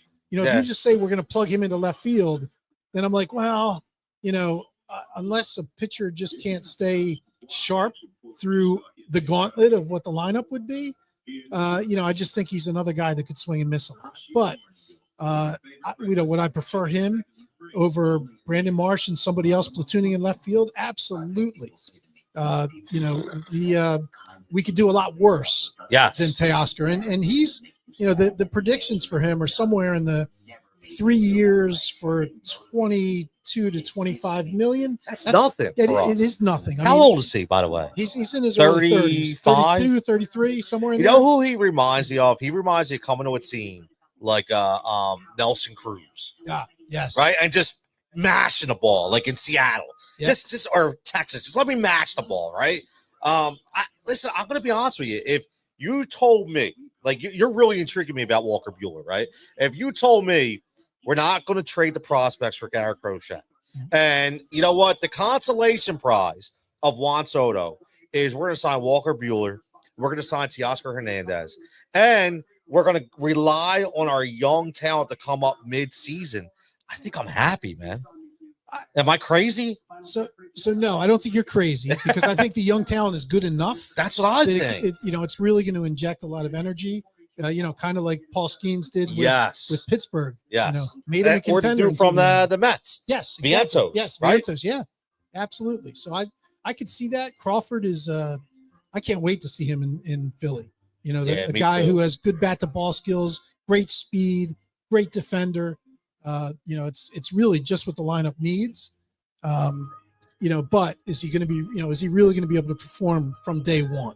You can't really you can't really expect that of a rookie. You hope that's This what is true. happens, but you can't expect it. No, you definitely can't. You definitely can't. Well, Jim, as always, man, another stellar hot stove talk. And I will say this, not to get like all sentimental and stuff like that, but we always talk about, listen, Thanksgiving was last week, tremendous holiday. We should be giving thanks every day, in my opinion. As I say, every day above ground's a good day, right? So if I woke up, I'm having a good day. I could deal with whatever. But sometimes, like I say, you meet people, right? I mean, listen, you heard my spiel earlier. No disrespect to Jason Kelsey and these guys, but they don't need your support. Like they don't need, like, there's people out there that are very highly intellectual individuals that are so passionate about their sport and their teams that they dive into this, man. And Jimmy's one of those guys, and I'm lucky enough. I mean, God, Jim, what it was like been like 5-6 years, like all Probably right on Facebook or yeah, something. it's crazy. Yeah. Right, from the PI days to the, Yep. it's just nuts. And then here we are, and now he's the guy for our Phillies news, which is great, man. So Jim, I just want to thank you as always, brother. I appreciate it. Thank you, Tony. This is so much fun. And make sure you subscribe to YouTube page, because every week these segments, I didn't get the podcast page up though. That's coming. All one thing at a time, right? But I do put these individual segments on the YouTube page. So listen. You want to go back and listen to all these names that Jim talked about, and you just go to a YouTube page. It has its own separate playlist, and boom, you hit it. You can listen to the 10-15-minute interview, man. It's a fantastic thing. We're going to take a couple-minute break, and we're going to come back in about 2 minutes live with my man Japan. It's not from Japan. His name is Japan. And we are going to be talking Monday Night Football and UFC. Some Monday Night Football bets we're breaking down as Cleveland and Denver games. So stay tuned right here for more on the Tony Cutillo Show. Back in 2 minutes with some Monday Night Football magic.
We are back live right here from Pike's Pub on the Tony Cutillo Show, man. We have a fantastic first hour and a half. Man. We talked about everything from NFL, Philadelphia Eagles, you name it. Talk about national football.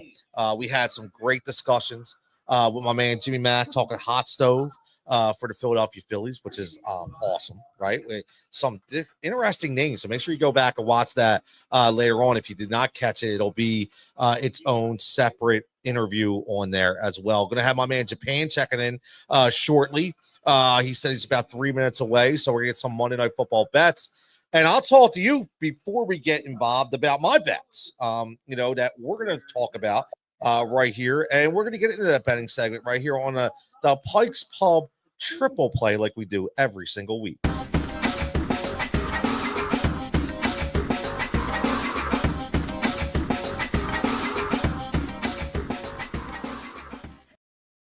So, as always, our bets powered by OddsShopper Tails. As always, get over to OddsShopper.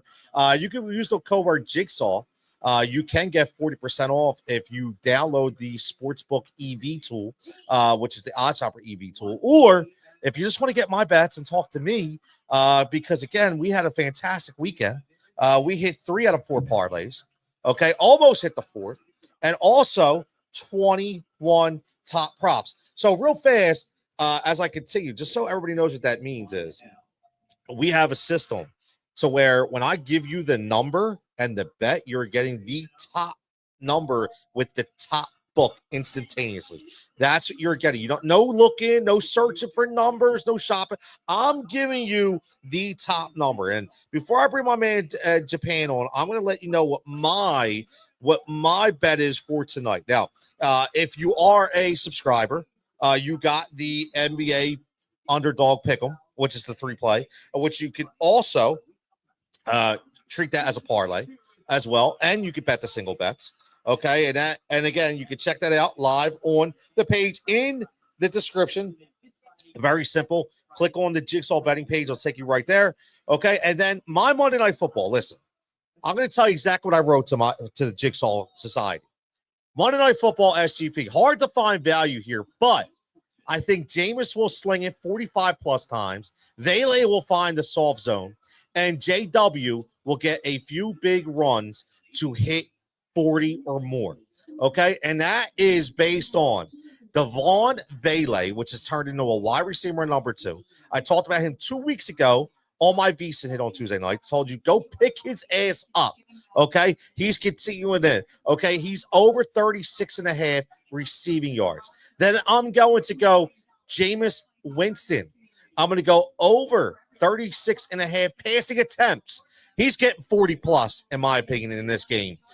And then I'm going to go Javonte Williams. I'm actually surprised. Now, I'm not saying he's been setting the world on fire, but they have been running the football, and his over-under is only 34.5. So I go the over 34.5 for Javonte Williams, and that is going to be with a boost on BetMGM. I'm getting plus 712. Okay, up from plus 475. A 50% boost. I'm getting Japan. I'm coming for you in 1 second, brother. Okay, plus 712. Okay, and again, this is the way I will say this all the time. You got to bet the single bets. Okay, you have to. It's a must. If you're doing that, you're being irresponsible. If you're not doing that, that's the way you break even. Because I will say this and continue. Go back yesterday and watch every single one of my parlays. There was only one out of the parlay, out of all, I think I dropped like 9 parlays. Only one of them where 50% didn't hit. The rest were 50% or more, which means if you put those single bets in, you've already come out ahead. Okay, you're already good. One gets you back to normal. The second one gets you ahead, whether it be a unit, 2 units, 3, whatever it is, depending on the units that you bet. Okay, so, and I put that in my sheet as well, so make sure you get locked in right there. But we got a good football game, man. We got a good football game coming on. Bring my man Japan in here in a minute. Once I see his nice and handsome mug show up on the screen, we're going to try to get him in on the action. Again, because I know he said he's got a ladder bet for tonight. And I know he's got a parlay. There he goes. He's on another screen right here. Let me disconnect him from one stage. I'll put him on the other one. Okay. And let's go. And we're going to bring him in, man. My man, Japan. Japan, what's up, buddy? How you doing, man? Not much. Thank you for again having me on the show. And if you guys can hit that like and subscribe button for us, and we'll keep bringing these plays to you guys. Not much. I mean, I got a side and then two props. Tonight I'm on the Broncos, and I've just been on this Bronco train ever since I seen him. Bo Nix come to New Orleans a couple weeks ago at the beginning of the year, and when Sean Payton got his redeem against the Saints. And ever since I watched him in person, man, I do like the front five that the Broncos do have, giving Bo Nix enough time to go through all of his progressions, 1, 2, 3, and if it's not there, he takes off. I love everything about him. And then I'll also follow that up with Bo Nix over 21.5 completions. The only thing that scares me about this prop would be the Browns pressure that they can get on the quarterback. They are ranked number 1 with the pressure that they do get on the quarterback. But with the clean pocket the Broncos have given Bo Nix all season, I think that will continue this tonight, and he will have enough time in the pocket to get over 21.5 completions, and I got that at -115. And then I know it's about ladders, so I do bring a ladder. We lost him for a second. He said ladder. He's going to come back. Okay, sometimes the technical difficulties get you, but he said ladder. So I'm curious. See, just so everybody knows, man, the ladders are huge. Okay, they really are. The ladders are absolutely huge. And if you hit the right ladder in betting, and what that means is you're taking, say, if the guy is over 34.5, like I am doing with Javonte Williams. Maybe, and then I'm going to bet him again at over 45.5, 50 or more, 60 or more, 70 or more, and you keep going. Now, maybe you drop the units down a little bit, but if he gets that, you are good. Now, we got my man Japan back, a little technical difficulties. Welcome back, brother. Sorry about that. And then That's I got Deuce Vonleh on his receiving on 40 plus at 170, 60 plus at 330, 80 plus at 800, and 90 plus at 1,200. Oh, dude, I love, dude, I love Vele. Like, honestly, like he is, like I was just telling everybody, man, like he's been my guy. Like I said, it was probably about maybe like 4 weeks ago. And I'm not going to say this as being cocky, but a lot of guys in fantasy that were been on my waiver list, I'm always a week ahead of the game. And Vele was one of those guys. I was like, listen, I've watched this play out in the Sean Payton system before, and I'm watching this guy, and I'm like, he is, and the more Sutton continues to get even better, the better Vele gets because he gets all this open space, man. And he's a big dude. Like, he's not small. So, and so I really like him. I like that ladder. I think we're going to hit some with that ladder tonight. Oh, yeah, and then you got Cortland Sutton that's moving into pretty much the Michael Thomas, the number 1 receiver role, and then Deuce in that little slot. Man, it's working perfectly. Sean Payton has handpicked his quarterback and his offense, and he knows Bo can run that offense just like Drew Brees did, and we're seeing it. And at the highest level, he's doing it, and I'm loving every second of it. Yeah, I love it. I do. A little look ahead for this weekend. I do have UFC 310. There will be Kai making his debut from kickboxing. He is from Japan, and it will be a homer play for me. But dude is he is a striker, and I'm ready to see what he can do in the UFC. Then these are just early looks. Yeah, man, listen, early looks are fine, man. Like I said, early looks, especially in UFC. Like, and that's the thing. You can get these early looks, and you just never know. Now, Adam says, I have Cortland Sutton going off tonight, so I can win my fantasy league. That's all right, man. That's all right, Adam. That's all right. I hope Cortland Sutton goes off as well. Japan, we're back. Oh, sorry. It's happened when I'm running work through my phone. People calling me to buy cars. I'm sorry. Hey, man, that's good. Business first, brother. Business first. And so UFC looks 310. 310 this weekend. Bryce Mitchell is just a country guy that I always get behind, and I like his odds this weekend. Nate, I'll butcher his name. Nate, I can't say his last name, but the train, he is coming this weekend. He will do some damage. I can't really see it in the front of me who has the card, so I'm scared to get out of the screen to look. So I love it. That's all right, man. Yo, that's all good. I want to listen, man. And again, shout out to my man Japan. We're talking to Japan. Make sure you go give him a follow at JPAN_5. I honestly, I'll tell you, I just talked to you guys about my man Jimmy Mack and a great relationship we formed online, digital relationship, talking sports. Japan for 2 years called in, whenever I was on the Win Daily Show on Sirius XM. I think that some people ignore him. I'm not going to say any names, but I always brought him on because I think he brings some fantastic insight. I know my man Sia would always bring him on. He has something, and I still getting shout outs, bro, from the coach. Driving a line, you said me that. I was like, wait a minute, what? Settle down. He'll be in here in the chat sooner or later. I'm waiting for him to arrive. I'm his nemesis. He claims he has his show and he's doing really good at it, but there's this thing called the club, and I hate to put it out there on this, but Coach is 0-45 trying to get in the club all year. He's still standing in line trying to get in the club, which the club is the first touchdown at plus 1,000 or more, and you got to call it. And Coach just hasn't hit all year, so I've been giving him hell, and I'm gonna keep giving him hell about it.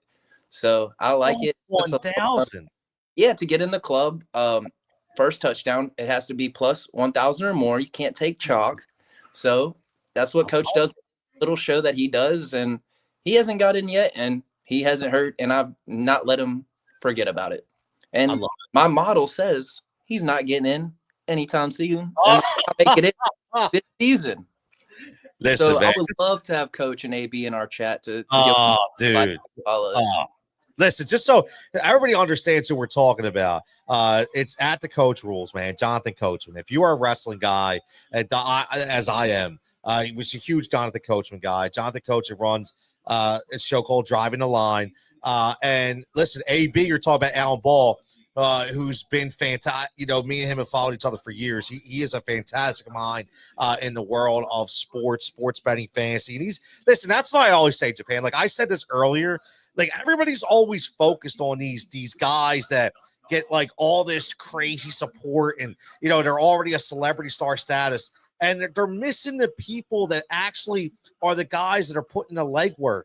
And the girls, too. I'm not leaving out the girls. And the girls are putting the legwork every single day because maybe they just don't have the name recognition. And I will, and I know you know this because you can elaborate on it, but I will say this about Coach. Coach ain't that guy, man. Coach doesn't mind, like, giving people shots out. Coach don't mind throwing you out there. Like, he's actually one of the good guys. He really is.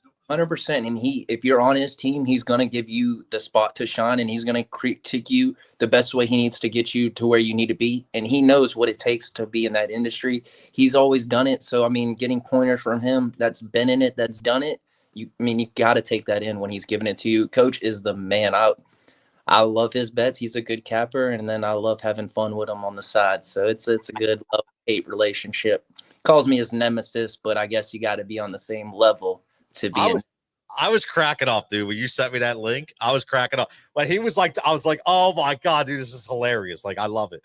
But good for him, man. Like, and again, we're all doing the same thing. But again, it's all in how we project ourselves, right? Like you guys have this club of, I love it. Like, it's a great concept. Like, I have, I can't wait for baseball because I have this FFVP play that I came up with. Now, I used to do a pod called the Fantasy Firebox.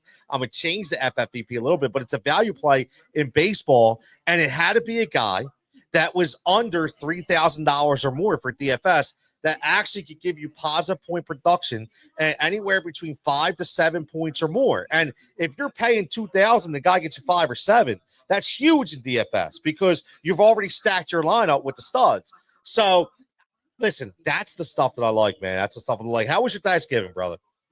Thanksgiving was amazing. I was able to hang out with the fam, watch some football, some all right games, but they were pretty good. I mean, can't complain. And then Thanksgiving was fun. Right back to work on Friday to get it, and we're back at it again. We're ready for Christmas, getting him out of here, and that's all. We're ready for Christmas, man. We're getting it in. We're always getting it in, brother. We're always getting it in. My man. Appreciate listen, no, listen. and the Forget thing it gets off. Yeah. from me and you, we met. Like I told Yeah. C, me and you met through a mutual friend of C, and I gave him the shout out, and I said thank you for me and you, because without you, I wouldn't have met Tony. That opened this door for me, and I did appreciate Sia for that, and he'll come on here sooner or later when he gets time. Man. So we'll try to. Guy, man, Seeing the Job. We're talking about. You can follow him at Seeing the Job. Great dude, man. One of the best dudes I've ever met. Never has a bad thing to say about anybody. He's just one of those guys. And probably best hair in the game too, Japan. I have to say that. Ooh, hold on now. I have long hair. My hair is long hair. I don't care. And I'll play games on there with hair now. I want to be number one with hair. Oh, that's funny. Hey, real fans, freaking out of here. Our man Adam checking in wants to know. He says, who do you think the underdog UFC fighter that you see coming up is, Japan? Like anybody coming up? Underdog coming up, like hasn't been named. Maybe doesn't have a card yet, or anybody coming up through the chain. A couple weeks ago, that guy Carlos Pratt that knocked out in the first round. I mean, I love his style, man. He parties, he fights, he likes girls. I mean, everything that I like. I mean, that's one of the guys you got to keep your eye out on, Prates. And then, I mean, since I went to 309 UFC in New York, I watched John Jones, and the only thing that I'm waiting for is John Jones to fight Tom Aspinall or Alex Pereira. One of these blockbuster fights are going to happen this year, and I'm ready to rock it out and watch one of those. I love it, man. But listen, Japan. I know you were traveling, you're working. Go ahead, brother. Talk to me. Dakota Da Vinci that just fought in the PFL women's this past Saturday. She is the baddest woman in UFC right now. Not playing. She is coming. She's in PFL, and if she goes to the UFC, she'll take a pay cut. So I don't expect her to do that, but later down the road, will be in the UFC. She just won $1 million off the championship in PFL. And she's like the next Ronda Rousey. Is that what you're saying? Oh, she's better. Ronda was up and down. This girl's just going to keep going. The only why is with her background, Dakota's background. Her mom was a mixed martial artist, and she said, I'm in here to make my own name, not my mom's name. I'm here to make my own name. And after Saturday was the second fight that I seen her knock out a girl. The first one, you have to go look it up. She hit the girl fell. She said, hold on, get back up. I'm not finished with you. She got back up, and then she finished her. I said, oh, man. She's tough, man. Only wants to knock you out. No, you're not done. Get back up. And then, pop, pop, pop. Then she knocked her out. I like that, man. See that?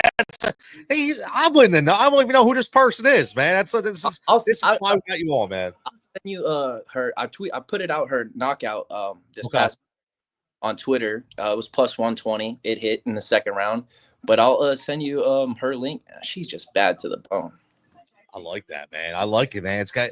I'm excited, brother. I'm excited. But listen, like I said, yeah, this journey, man, it's awesome, man. Like this is the good side of social media, and I say this all the time, man. When you can create these relationships and you can meet people, you have mutual respect for each other, and you can actually do something together, man. I love it, man, because everybody's always worried about the same people all the time. Really are. 100%, because my girlfriend, I'm like, my friends are talking to me. Hold on one second. They're not your friends. You only talk to them online. No, these are my real friends. I haven't met them in person yet, but I will meet them and we'll become best friends.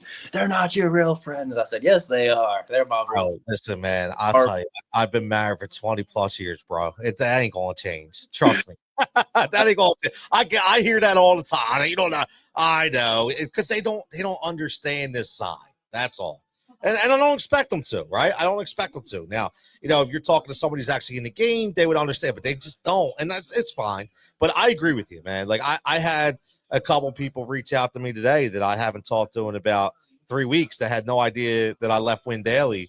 And, they were like, dude, what the hell? Like they had no idea. And just, again, mutual people that were like, man, where are you at? Because we got to come with you. Like, right. And I'm not saying that for that, but just because, I created a good relationship with them, man. It's been awesome. It really has. I'm only ready to see what the future brings for us. And we gonna be Never ready. know, man. You never know. All I can say is one brick at a time, one step at a time. It's the way you do things. I never look ahead. I know it sounds cliche, but I don't. But listen, Japan, as always, brother, I greatly appreciate you hopping on, giving us that ladder. We watched that ladder tonight. We watched that ladder, and off next week. No show next week, but we'll be picking up the following week. But before that, I'm sure we'll be hooking up and talking bets as well. So, man, have a fantastic evening, man. We appreciate it. Yeah, thank you for having me. And before you guys get out of here, if you guys can hit the like, subscribe, and if you guys put a comment in there for us too. Thank you. You got it, brother. As always, that's my man, Japan. Make sure you go follow, man, at JPAN_5. I'm honest, man, when I tell you, like, you just heard that. I can't wait to cut that last 5 minutes up because I had no idea of any of that. And now what's going to happen is I'm going to go home tonight, okay, and I'm going to look that up.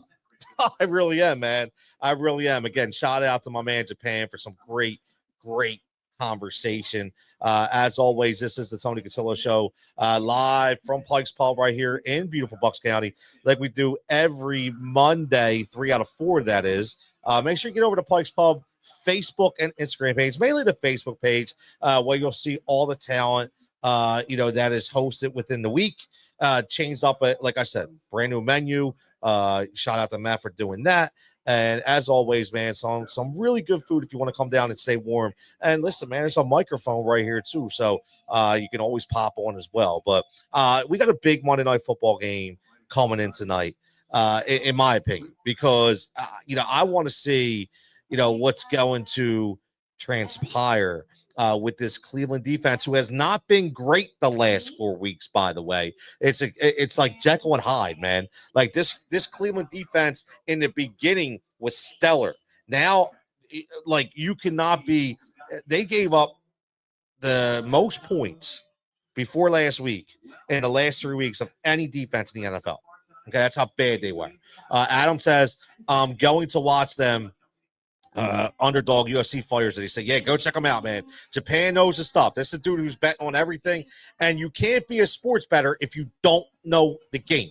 Okay, very, very simple. You can't be a sports bettor if you don't know the game. As always, if you are following along on Facebook, if you are following along on Twitter, if you're following along on Twitch, get over to that YouTube page, Tony Cutillo Show. Just type in Tony Cutillo Show, go subscribe, and go hop on. Let me know what you're thinking, man. We had a big win for the Philadelphia Eagles, but we got a big game tonight. Also, got my man Cordell Woodland coming on in about a half hour, live from B-More. 105.7 FM, The Fan, does a lot of great work over there. Shaking It Up Sports Show, he does as well on the same station. Listen, I hooked up with Cordell probably about 3 years ago when we were having discussions. Lamar, before he was signing his extension, when it was talked about like maybe he needed to keep better company, maybe they weren't sold on him. And Cordell nailed it, man. He nailed it. He said, nope, no way, man. It's getting done. He got it. And listen, man, he's a sharp dude. He really is. And he wants to talk about what he saw in that game with the Eagles and the Ravens to get a different perspective. Listen, you've heard everybody in the city of Philadelphia talking about it, but how many people in the city of Baltimore have you heard talking about it? So we're going to talk to Cordell in about a half hour coming up. And also give us a little nugget on Anthony Santander from the Orioles, another guy who, we've brought up on this show. Jimmy Mack has brought up on this show, and a guy that the Phillies have shown somewhat interest in, maybe depending on who you talk to. So we're going to get a little nugget from him as well. Now, speaking of this game, I'm watching the Bronco ride the horse out. I heard some very interesting things when we talk about the NFL coaching carousel. Okay, the NFL coaching carousel. Somebody was talking about Kyle Shanahan today, and if you didn't notice, obviously, unfortunately, you see Christian McCaffrey is out for the year with a PCL strain, tear, whatever it is. Either way, he should not have been playing at all this year.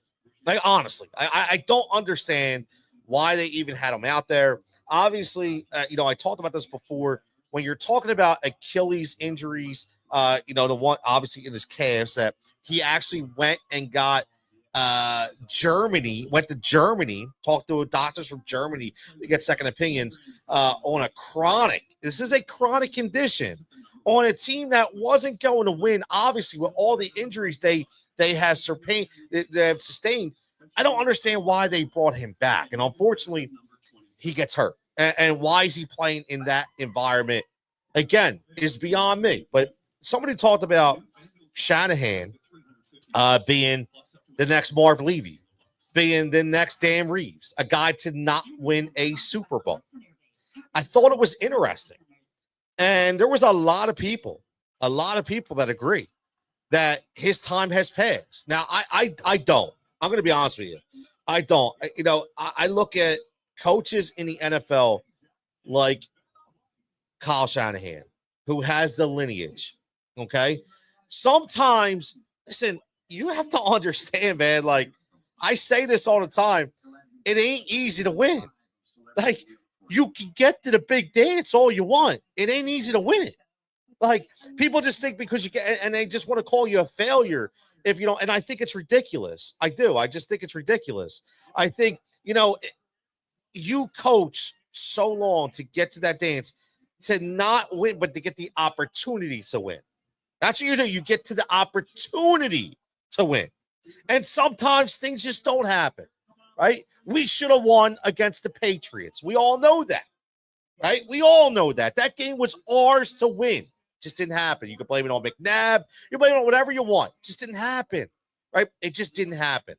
But we got there. Was Andy Reid a failure? I don't think so, right? I wouldn't call him a failure. What happened? He went to Kansas City. Oh, and by the way, he won, huh? So I will not say that. Now, I will say that Kyle Shanahan won't win in San Francisco. I think he will run his course in San Francisco. I think he goes somewhere else and he wins. But I do think he's smart enough and he's intelligent enough when it comes to scheme and also an understanding how to control the sidelines and his players. I do think that he wins a Super Bowl. I do. Now, when we look around the league, that's why I said I look at him in the same vein as I look at a Sean McVay. Okay, I think Sean McVay is a junior Sean Payton. I'm being honest. And here's the thing about McVay. He might leave coaching in a couple years. Like, he's already talked about it. You know what? He said he put so much time into the game mentally that he doesn't think he can do it for longer than a few more years. That's how bought in he is to his craft. So he might be another guy to never win the big game, right? So when you look at it, I can't say that these guys are failures. I can't. Now, if you never get the opportunity to play, yes, that's different, right? So we talked about that. You could bring that back to Nick Sirianni, right? Nick Sirianni, fantastic record in his last few years, right? More wins than anybody on that list. But can he win in the playoffs? Right? Can he win? This is the same thing that happened to Andy Reid, right? Andy Reid ran his course. We've lost it. Does that happen here if it's one and done? If it's one and done, do we everyone in the regular season, but you show me nothing in the postseason? So that's a different kind of failure because you never made it to the dance, right? You never made it to the dance. The 76ers are a failure. They never had the opportunity to win the big game. That's why. Okay, to me, that's a failure, but not going to the Super Bowl. Marv Levy was not a failure. I'm sorry. I don't categorize him as a failure. I don't categorize Kyle Shanahan as a failure. But when you talk about legit coaches, Adam says Kansas City is the worst. That's funny, man. A lot of people talk about Kansas City, I heard. And I'm going to be honest with you. I think it's very hot takey, right? I do. I think all these national perspectives, it's a shame to me, it's really a shame when you are a former player or you are a celebrity broadcaster and you still have to relegate yourself to clickbait, right? Again, that bothers me. right? That bothers me. Why play into it? I don't understand. And today the narrative was Kansas City's going to be one and done. Can't live on field goals. Worst 11-1 team. Listen, that is all bull. Complete bull to me. They have a Hall of Fame defensive coordinator in Steve Spagnuolo. You watched it last year. You watched that defense carried that team. So for somebody to tell me that Kansas City is a bad 11-1 team, there's no bad 11-1 team. I'm sorry. There's not. People are idiots. There's no bad 11-1 football team, right? I'm sorry. They're just not. My man Mikey V checking in. There he is on YouTube checking in. My man Mike, what's up, Mikey V? What you think about that Eagles win, man? I know you were excited. But Mike, seriously, can there be an 11-1 bad team in the NFL? Like, I just think that people now I do think that people overblow the whole, no pun intended, but Patrick Mahomes, Jason Garrett, our favorite cockroach from Dallas, what he said on Sunday Night Football pregame last night when they were talking about the best. Don't leave out that Patrick. Like, everybody's got to mention Patrick Mahomes, right? That's annoying, right? I mean, Chris Collinsworth might as well get down and blow him the whole telecast. Like, he loves Patrick Mahomey, right? Mahomey calls him Mahomey. Come on, man. Like, stop. Like, yeah, he's great. I get it, but do we have to continue to have him in my mouth like every single day? Like, it's ridiculous. So I don't think it, man. My man Mike says the same thing. Says they aren't as bad. They're just doing what has to be done. Exactly. His left side of the line is having issues. I agree. Right? I agree. And I feel that Andy Reid will be able to get past that, right? He will be able to get past that. Very, very simple. Okay, you don't have a Hall of Fame quarterback, a Hall of Fame coach, a Hall of Fame defensive coordinator, and tell me you're a bad 11-1 team. Absolutely ridiculous, okay? But you know what that gets you? That gets you clicks. That gets you people talking about it, right? That's what it gets. It's a good narrative. So let's trump that narrative, man. Let's trump that. Exactly. He's already passing it at 11-1. Exactly. It's crazy, man. It's insane. It really is. But he's figuring it out. They aren't 7-5. My man Bill checking it says that there was a bad 10-1 team in 2023. All right. Yeah, you're right. Okay, that was an anomaly, right? Okay, but again, you could see why that team was bad. Right? You could see what that team was absolutely collapsing, right? Locker room was collapsing. The sideline was collapsing. There was no answers. This team is just, again, you kind of saw it last year, right? But now Mike this is a great comment, and this is what I agree. He says, but in capital letters, they are looking much more beatable. That I agree with. Right? Not a bad team, but beatable. They're not elite anymore. They're beatable. But I still, like I said, defense wins championships. So I still would not want to face Steve Spagnuolo, okay, in a championship game environment. Just wouldn't want to do it. Right? And I wouldn't want to face Patrick Mahomes, a guy that just makes something out of nothing. Right? He's all and that's my deal, man. That's my deal. So looking around the NFL, I'm looking at the Ravens kind of fall back a little bit, but I want to talk about the Pittsburgh Steelers for a minute. Because again, yes, they have a tremendous win yesterday, right? Russell Wilson throws are 400 yards. Again, everybody's saying again that the Pittsburgh Steelers can't win. They don't have enough offense, right? They don't have enough offense. I mean, this has to stop, right? This narrative has to stop. You win NFL football games. You win championships by running the friggin' football and defending the football. Okay? Not passing. Okay? Not passing for over 500 yards. It just doesn't happen. There was probably one team that probably trumps that narrative, and that was the greatest show on turf, right?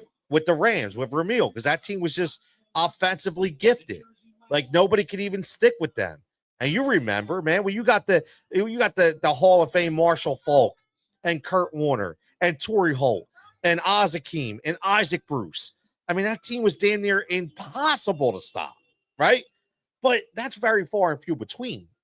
I still bring it back to the Ravens, man. I look at it and it's starting to look like a Ravens kind of Super Bowl, right? Where you're going to run the crap out of the ball, play stellar defense, and just have your quarterback as a game manager in order to make plays when he has to make them. I think that's what this is going to come down to this year in the NFL. And if you look around the NFL, it's playing itself out. We're watching the team tonight in Denver. All right, you heard Japan talk about it. I've talked about it. You know, Denver, listen, Bo Nix is the quarterback that Sean Payton wanted. That's what he wanted. He built a lineup, or I should say, he built a line around Bo Nix. He built an offensive scheme around Bo Nix. And look what's happening. Bo Nix, do you think Bo Nix is going to throw for 400 yards? Hell no. He's a game manager that also can use his legs. The same thing Jalen Hurts can do. The same thing now. Lamar's a little different. Lamar's not a game manager. But they brought a guy in like Derrick Henry in order to take the onus off of Lamar, right? Now, the only guy I would say that has to win football games is Josh Allen. Josh Allen has to win football games. No and if or buts about it. The defense is not going to win them games, okay? And the offense, besides Josh Allen's not going to win it. It's Josh Allen. If Josh Allen does not turn over the football and Josh Allen continues to play spot on, mistake-free, high-energy football, they're going to win. It's very simple. Very, very simple. Now, Mike checking in says there isn't much internal stuff. Coordinators are going on. Exactly. He's talking about the Eagles, right? No coordinator crap going on this year, right? 100%. My man Japan says, yes, Josh Allen. Exactly. He has to be the guy. 100%. Yeah, but my man Mike says, but do teams like that win Super Bowls? And you're talking about Josh, and that's my point. I don't think they do. And people are going to tell me I'm crazy, but I don't. Exactly. Josh can't do it all. Somebody's going to stop Josh. I'm serious. Like, there's always, if you look at, how about, over the years, you look at a bunch of defensive coordinators and against offenses, they say couldn't be stopped. How about we just look what happened last night? I said nobody could stop the Ravens, right? Nobody could stop Lamar. And what happened? Got stopped. Nobody can stop Derrick Henry. I'm not saying it's going to happen every single week. What happened to Jaden Daniels when he faced the legendary Vic Fangio scheme? Okay, he got shut down. But then he played well the following week, right? Like Russell Wilson was all field goals, and then he throws for 414 yards. Again, it's not going to be an every week type of thing, but there's always going to be a guy. So if he stops him, what else do you have, right? What else do you have? Like, look at the Cincinnati Bengals. If the Cincinnati Bengals can't win a damn game because their defense stinks, right? Joe Burrow putting up massive numbers, damn near almost MVP numbers, so to speak, but he can't win a game because their defense stinks, right? Now, think about that. Think if the defense had to win them games. Wouldn't happen, right? Wouldn't happen. So you stop Joe Burrow, you'll never, like Cincinnati, again, they're never going to win, right? It's just, I didn't see that. Mike says, wasn't Al holding his hand last night? I'm not sure. If he goes down, Bills go down 100%, dude. 100%. Adam says, everyone was saying Jalen didn't pass the ball enough yesterday. And I say, you don't have to because we have Barkley to run the ball. I completely agree. Adam, you turned in a little late, right? Probably working and paying the bills, which is what you need to do. But what I will tell you is I went off. I mean, people were telling me to settle down, hold my blood pressure down because I was listening to Jeff Mans coming in here, and he's telling me that the game plan for the Philadelphia Eagles, okay, was ridiculous, was asinine. He was sitting there saying the game plan, the coaching, he said, was a disaster. I'm sorry, got tongue tied there for a minute. but he said it was a disaster. And he's saying, how do you not pass the ball? And I'm thinking, bro, you don't know football. You have no idea what the hell you're talking about. You may run the best DFS site in America, but it doesn't mean you know how the game works. Because, again, the whole point of being able to run the football is being able to control the clock. And if you can control the clock, okay, what are you instantly doing? You're keeping the other team off the field. It's crazy. Like it's so nuts the way people think, and they don't understand the logic behind it. And I can't wait again to talk to Cordell Woodland about it. He's going to be joining me in about 15 minutes. He is he's a host over there at 105.7 The Fan in B-More, which is Baltimore. Shout out to Casey Nicole Nelson, K&M, for giving us the introduction about 3 years ago. So again, I'm going to have him on, ask him about it. I can't wait.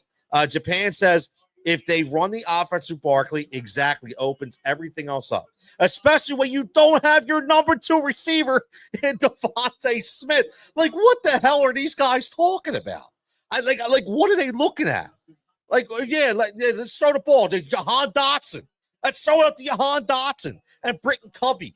Like, come on, man. Like, understand the freaking game, man. Like, everybody just wants a microphone, just wants to be able to talk. They don't understand the damn game. Mike says, I saw AJ slants working again. We can throw it every time, right? We can throw it damn near every time, Mike. Every time we can throw it. And it would absolutely happen. Our Bo Nick's coming out, game's getting ready to start. We'll see if these bets can hit.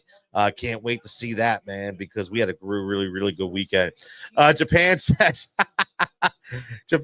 they are some clowns. They left their red nose in the car before he came into work. Mike says need 12 and 14. Do it. Need 12 and 14. Do it. Yeah, exactly. It was 14-12, man. It was 14-12. And they absolutely just annihilated the spirit of the Baltimore Ravens. Right? That's what they did. And you heard Saquon Barkley allude to it after the game, right? Okay. He says he needs 12 to 14 AJ slants. That's a lot of slants, man, if you're doing 14. But no, I get it, man. I would say maybe at least 5 to 6. And again, you better be coming up here soon, Mike. No, I'm just kidding. I get it, man. It's far. He says, I'll be coming up soon. It'll be much easier. Again, Mike's talking about right here live remotely every Monday right here live. Tony Cutillo show on Pike's Pub, man. Right here, 455 2nd Street Pike. Make sure you get down here if you can. If not, you check in live on remote. That's what it's all about. Right now, we got 135 people. 135 people that are live online, commenting, talking. Listen, that's what we're here for, man. That's what we're here for. We got another 40 minutes to go on this show. We're talking everything, not just Philly, everything from Phillies to Major League Baseball to Eagles to NFL. We got the live game going on Monday Night Football. We were talking about live bets. We got a couple parlays going tonight. We hit 3 parlays this weekend. The Jigsaw Society, if you are a member, listen, congratulations. You had a fantastic weekend. You rode the rave. My man Mike already, look, he's giving a shout out to our man Matt McCarthy right there. Says at Pike's Ball, thanks for bringing us the hosting spot. Listen, Matt's the man.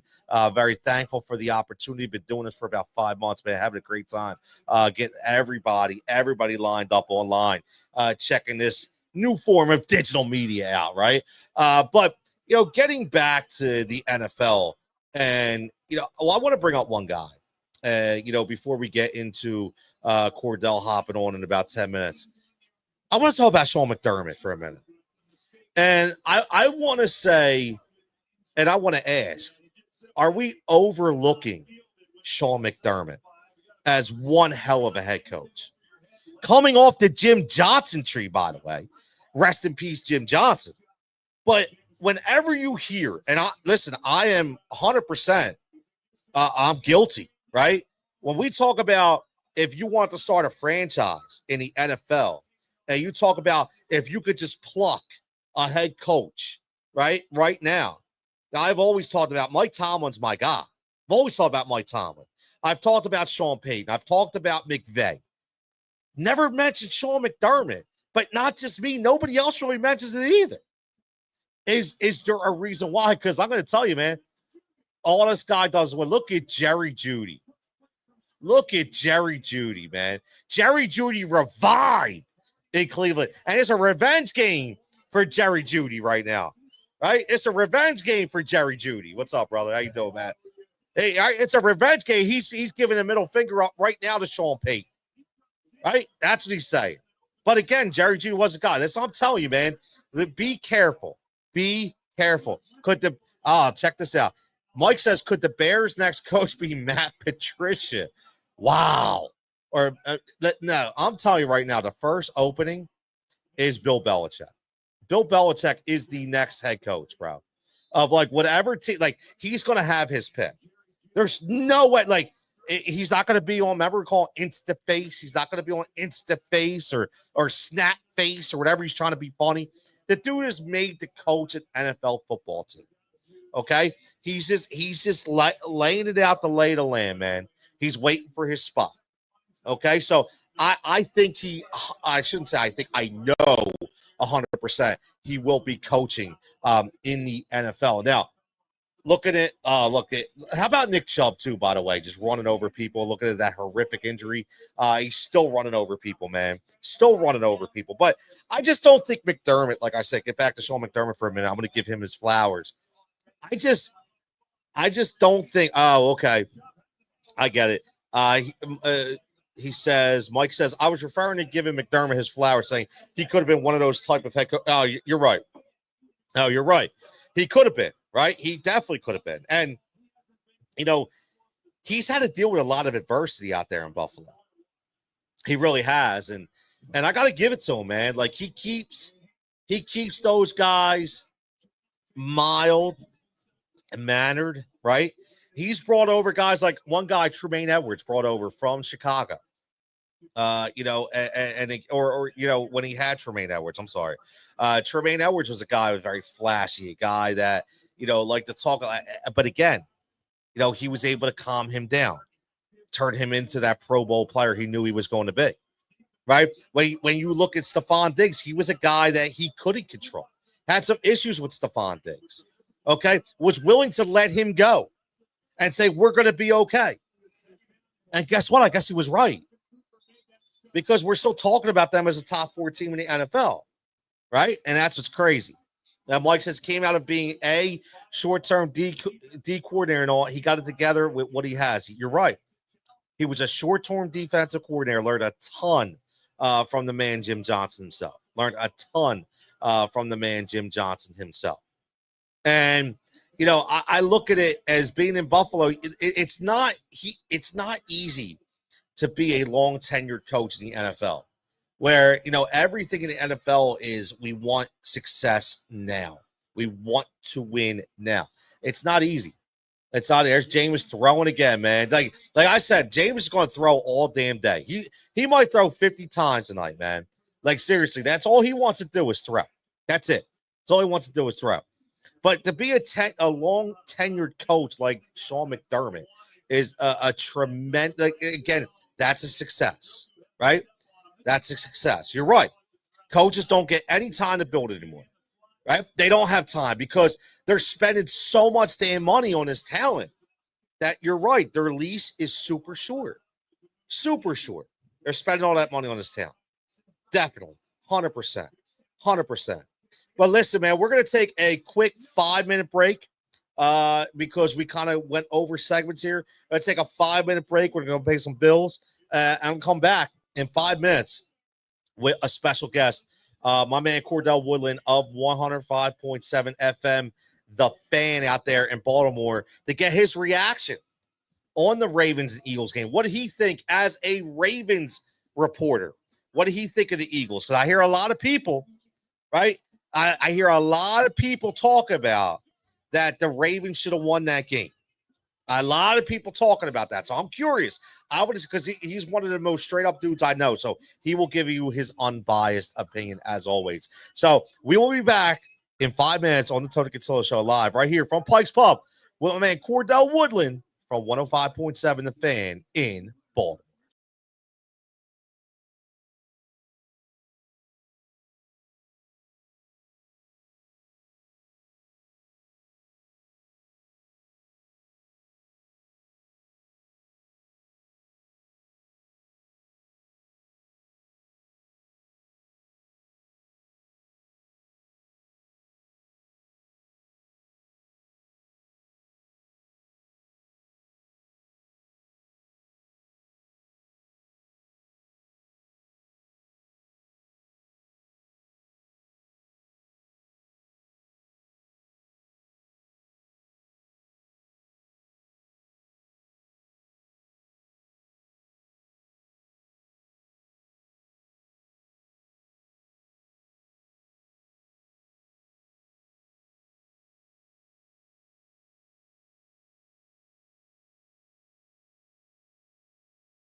And we are live right here, back for the final 30 minutes right here on the Tony Cutillo Show. Live from Pike's Pub, 455 2nd Street Pike. Like we are 3 out of 4 Mondays in the month. Get down here if you can. If not, join us on social media. We're live all over on X, on Facebook, on Twitch, on YouTube, but most importantly, YouTube.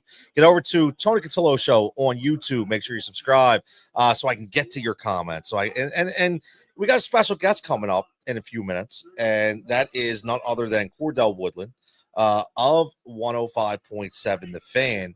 He's going to join us shortly, and he's going to talk about, he's a Ravens guy, man. He covers the Ravens and the Orioles over there for 105.7 The Fan. And I'm curious to see what he thinks about, right? What does he think about that game?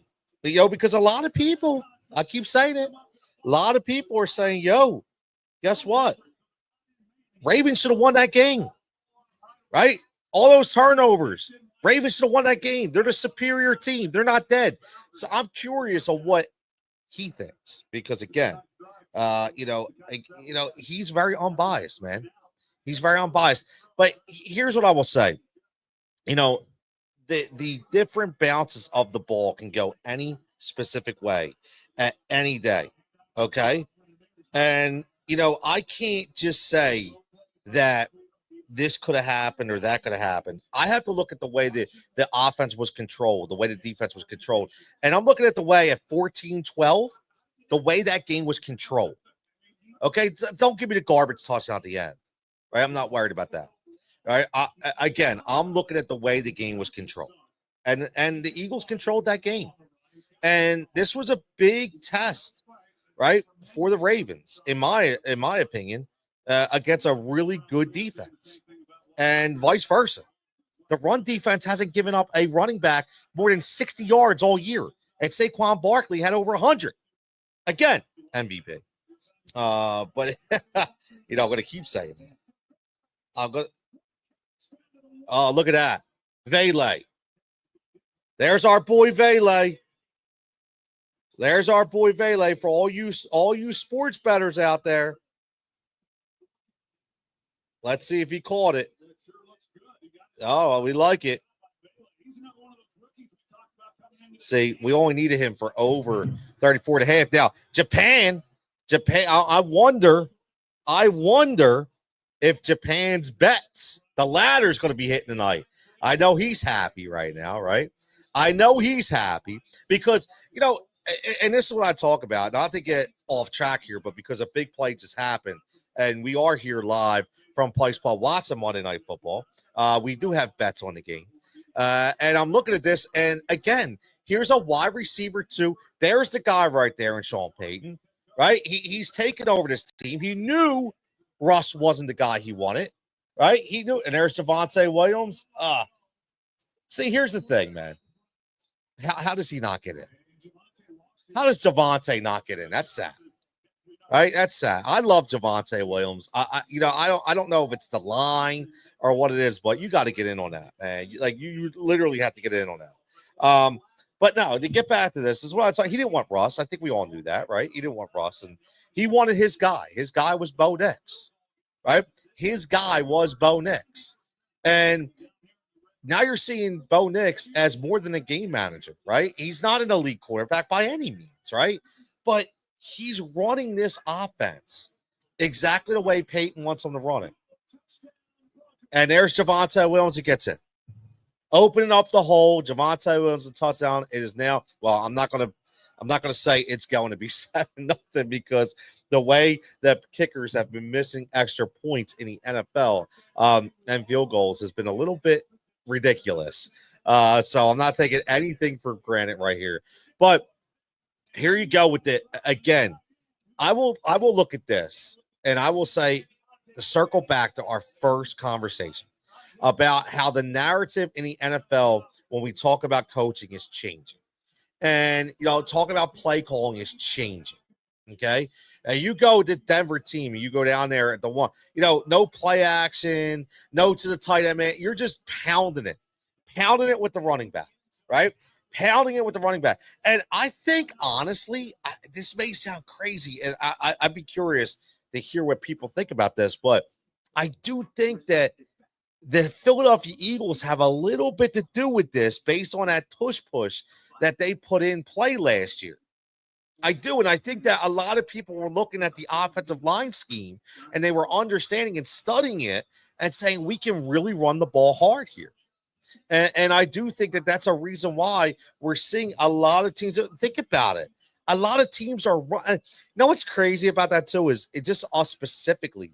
How do you feel comfortable running 3rd and 7, right? 3rd and 7, you're a normal passing down, and you're running the ball for a first down. Like, you think about it, it's crazy. Not many times, okay, would we be seeing that? Not many times will we be seeing that. And we're seeing it more and more. And listen, I think it's a changing of the guard. I really do. It's a changing of the guard, so to speak. Again, this is the Tony Cutillo Show right here live from Pike's Pub. Make sure you're hitting that like and subscribe where you're watching it. If you're not liking and subscribing on the YouTube page, make sure you get over to the YouTube page. Just type in Tony Cutillo Show. Very, very simple. It will come up. Boom. Very, very new. Don't think, oh, this guy stinks. He's only got 40 subscribers and this and that. Starting a brand new page. Specifically for this show, and this is our home right here at Pike's Pub, man. So it's a fantastic journey, and we continue to roll with it. Continue to talk NFL and MLB and anything that you want to talk about. And I mentioned earlier about NFL and talking about the top 4 teams in the NFL, and I think everybody's talking about in the NFC. Is the Lions, or I should say, are the Lions still the number 1 team? Have the Eagles put a dent into it? Right? Have they put a dent into it? Or are you going to consider the Eagles as the better team? I'm going to give my opinion in a second. Now, this is very hard for me to do because I can't stand Jared Goff. And I love Dan Campbell. And I love the way, again, here's another team. It could be in several different ways. But they employ one hell of a running attack. One hell of a running attack with a tremendous offensive line, a 2-headed monster, okay, and David Montgomery and Jahmyr Gibbs. But again, what happens if a team, think about this, that's why I bring this up. Think about the game that we just watched with Philadelphia Eagles and the Baltimore Ravens. And what we said was, we need to watch Derrick Henry. We need to stop Derrick Henry. And we do it. But if we can, who has to win a game? Lamar Jackson. Are you confident in Jared Goff winning you a football game if you're able to stop that running attack? Adam says, I don't see anyone beating the Eagles the rest of the year. I wouldn't say that. Listen, to think that we're going to win out, people think we're going to be 15-2. I don't know, man. Like, I'm not. I am going to, I'm going to adopt the Sirianni mindset. No, I'm not talking about growing like a flower. What I'm saying is, I feel, wow, and Njoku's such a fantastic tight end, man. He's so athletic. I literally think I'm just going game by game, man. Like, seriously, like I don't think you could look past Carolina. Like, I know people want to look past Carolina, but I can't look past Carolina. Like, honestly, like I can't do it. Like, think about, I'm glad we kind of, you'll see there's a lot of stuff in my head when I'm talking. Bryce Young, I got to give it up to the young man. Not easy to do, to look completely lost, deer in the headlights, and then come back and really run an offense seamlessly, man. Like, the dude's not even turning the ball over. Right. And that's the fantastic part. Like, he's having fun. Did you see him? Did you see the cheesing he had on his face? Did you see how elated he was when he scored that touchdown? And this dude is playing ball and he's loving the game again. He was hating the game. And you know what? A big thing that honestly, that really turned him around, in my opinion, and I'm sure, again, check up on the cat in the comments if you agree, is the RPO. The RPO, with exactly the way it worked for Jalen Hurts last year, is exactly the way or the year before. Remember when Jalen Hurts first came, that RPO was huge. He still uses it, right? Obviously. But they've employed the RPO with Bryce Young, and it's been a game changer, an absolute game changer. And like you have to remember too, they got rid of Deontay Johnson. Like that was the guy they want to be their number one guy. And then you have again, I'm gonna say the word again, a veteran in Adam Thielen, who I am shocked that came back this year. Shout out to Adam Thielen specifically for coming back this year. Okay. Because again, he knew they weren't going to win a lot of games. Wow. Elijah Moore. Man, I'll tell you what. Look, didn't I tell you Jameis was just going to sling it? Jameis was just going to sling it, man. I told you. Just going to sling it. It's crazy, man. Crazy. But this is going to be, I think there's going to be some fireworks this game. I really do. But that RPO really has changed things. And like I said, to get back to Adam Thielen, here's a guy who was injured. Could have easily went on IR for the rest of the year and packed it in. But he's a veteran. He's out there balling. He's out there playing. And look what he's doing, man. Like he's building this kid up. He's giving him a consistent target, right? And I think that's what's huge, about the game right now. You're seeing these veterans, this veteran leadership all on around. We're down to the 10 right now in the red zone. And there's a touchdown to David Njoku. So if you had the anytime touchdown bets for David Njoku, you are cashing in right now. Jameis Winston just goes down and just throws and throws and throws and throws, man. It's all this cat does is throw the damn ball, right? It's all the cat does is throw the damn ball. It's crazy when you think about it, man. It is absolutely crazy. And again, I got to give a shout out to him, man. He continues to do it. Right? He continues to do it. So now we're sitting here tied. Oh, I didn't jinx it. I'm not going to say tie. The kick is up. And it's good. Okay, we're tied. 7-7. So we're well on our way. Right? We're on our way. I honestly think the biggest sweat for our triple play tonight, for the Pike's Pub triple play, is going to be the rushing yards, even though they're only 34.5 for Javonte Williams. I really do. But I think he breaks a couple to get us to that point. So we shall see. But getting back to the Bryce Young thing, I like to see that around the NFL.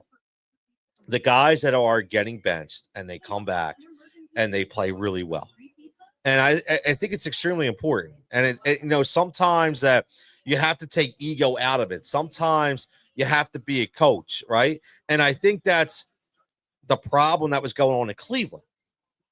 That, he wasn't a young guy.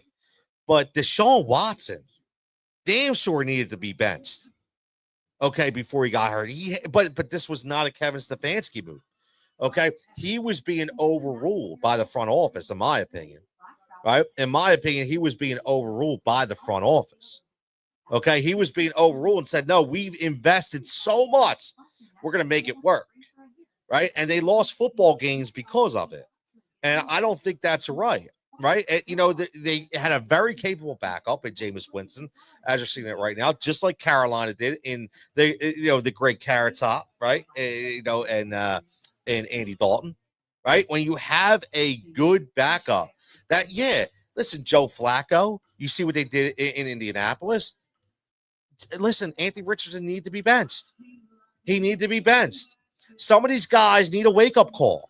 Right now, I'm going to be personally honest. I don't know the attitude of any of these guys. I'm just going to go for what I see, not from the person, but from the actions.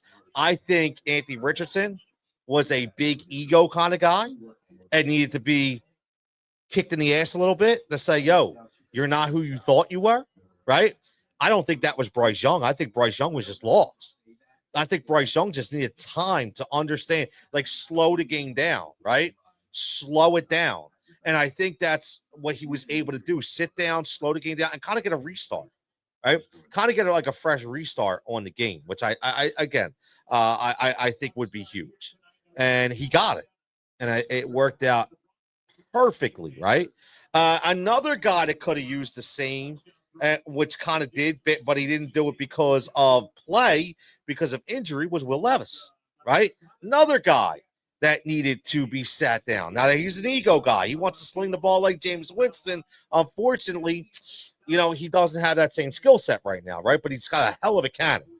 And by the way, Nick Westbrook-Akinye, how many touchdowns is this dude going to throw or catch every single week? It's been ridiculous. Adam says, good idea to bring this up, Adam, as we're sitting here waiting for my man Cordell Woodland of 105.7, The Fan. Listen, he says, I feel bad for Trevor Lawrence when I hit yesterday. I do want to speak about that hit for a minute. And, listen, I get it, right? I get it that it looked really, really bad, right? It did. It looked really, really bad. And there was a lot of extracurriculars that went on. Listen, I've seen all that before, as a coach. But what I will say is we don't know what the speed of the game is sometimes, right? So, and he came out on social media. He put out an apology, right? And he said exactly what he felt. And he said, listen, I didn't have time. Like, we thought that he had time. Right. But we don't know that. We're not the player himself. We have no idea. Right. We have no idea. So when you look at that, okay, you have to understand that you have a split-second decision. Right. Split-second decision. And unfortunately, yes, it happened and it sucked. Right. But luckily, nothing happened beyond. Right. Trevor Lawrence. Listen, we say what we want, but Trevor Lawrence probably shouldn't have been playing anyway. That team stinks. It's going nowhere. Doug Peterson's going to be fired. He's going to be looking for another job. We already know that, right? They have so many injuries. Oh, wow. Bo Nix just throws a pick six for now. Wow.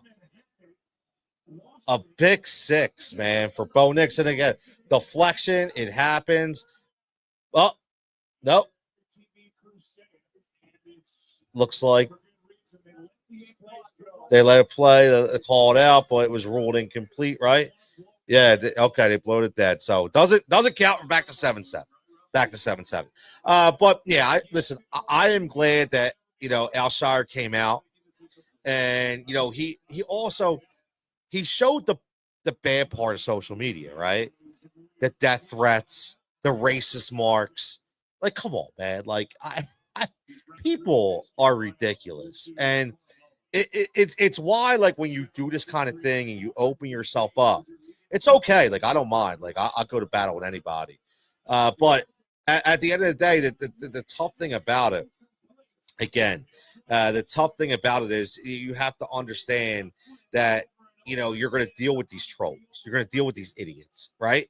And you're okay to have your opinion, but why does all the other extracurricular activities and sentiments and why does all that have to come into play? And that's my biggest problem. So I'm glad he came out. Okay, I am. I'm glad he came out, and obviously it was something he had to do. It was something he had to do. Trevor Lawrence did not get hurt, obviously, which was a big deal. And Adam, you're right. I did. I felt bad for him when that happened. I did. I felt bad for him when that happened because I thought it was much worse than we saw. I really do. I think it was much worse, than we saw. Again, this is the Tony Cutillo Show, closing this out live for the last 12 minutes right here at Pike's Pub, 455 2nd Street Pike. I want to give a shout out to all 128 people right now live that are in the chat, talking it up, and right here in the bar, right here in the pub, right, watching Monday Night Football, get ready to play some poker, maybe. My man. All right. Oh, that's all good, man. All good. My man B checking in. What Sixers? Oh, listen. We haven't even touched on the Sixers. The Sixers need to worry about the Sixers. They got some major problems in Sixer land. Like that's a whole nother 3 hours. That's a whole nother 3 hours. Trust me. We talked about that last week, right? We talked about, right. Adam, you know what we're talking about. Absolutely, man. Listen, and getting back to real fast in the NFL, as Brian, like this, the bar captain is not here tonight. No, Adam, he's not here tonight. He might have been here earlier, but maybe he'll be back on the mic in the next couple weeks when we come back here. We shall see. I don't know if you want that, but if you want that, I can kind of make that happen. But again, he has been labeled the bar captain for a reason. Maybe we maybe we have to have like multiple bar captains. We shall see, right? Yeah, exactly, Adam. 100%. But listen, real fast, top 4 teams in the NFL, because we got about 8 minutes left here as we close this out. Top 4 NFL teams right now. I do put the Eagles number 1. I do. I do put the Eagles over Detroit. We talked about that. Yes, I do. I do put them over Detroit. I think they're a deeper team, in my opinion. I think that they're more grounded, and it'll definitely be an interesting matchup if that's the way this goes. It will definitely be an interesting matchup if that's the way this goes, because you're going to have 2 fiery head coaches in Nick Sirianni and Dan Campbell, and very, very good. Very, very good roster on both sides. But what I will say, and I continue to say this, man, that it's going to be the Eagles defense against the Lions offense if it happens. I am not scared of the defense of Detroit. I'm not. But I am very scared of the offense unless they can't stop Montgomery and Gibbs. If they could stop Montgomery and Gibbs, I'm not scared, because I don't like Jared Goff one bit. I don't think Jared Goff wins you football games. Adam, you're right. You got Eagles, Lions, Bills, Chiefs, right? That's where Adam's going. Eagles, Lions, Bills, Chiefs. You got to still give the respect to the Chiefs, man. Get back on that previous conversation where everybody said they're done. No, I'm not. Listen, I am not calling them done.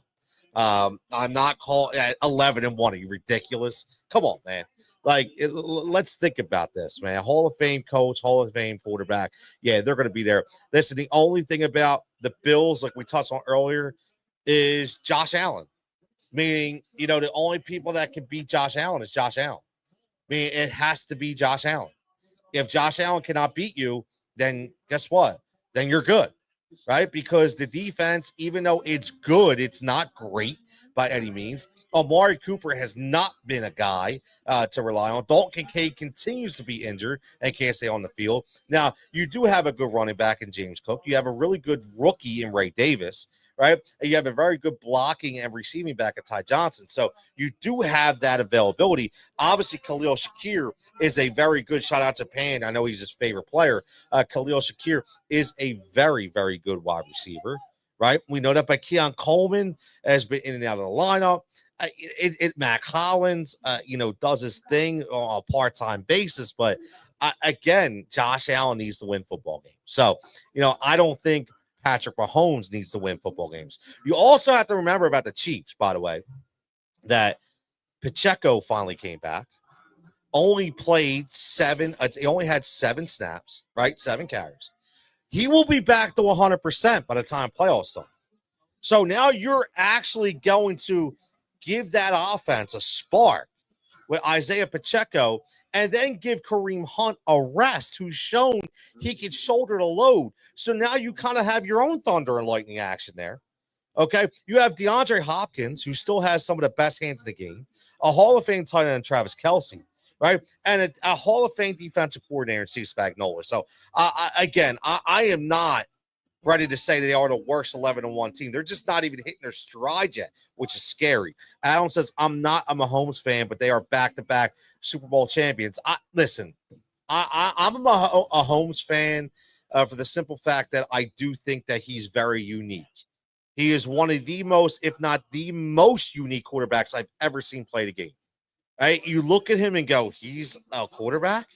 Right? You look at the way he throws the ball, very unorthodox. He throws it so many different angles, so many different ways. He can run if he has to. He walks a little funny. Like, he just doesn't look like your prototypical athlete, right? And that's what I love about him, that he's kind of, shot down all, the skepticism, in the past. Now we're going to go to the live on the Rise and React media line. I think we got my man Cordell Woodland checking in. Again, I like I said, man, bring you all types of guests. You can follow him at Cordell Woodland on X. I'm going to bring him in a minute. 105.7 The Fan. And I'm going to get his take on this game, man. So I'm going to bring him in right now. Cordell, what's up, brother? How you doing, man? Hey, what's going on? Thanks for having me. Oh, absolutely, man. Yo, listen, man, let's get right into it, man, because I know you're a busy guy. I want kind of like that unbiased take, man. Like, you're the Ravens guy. I'm the Eagles guy. Just curious, man, what was your overall take from that game yesterday?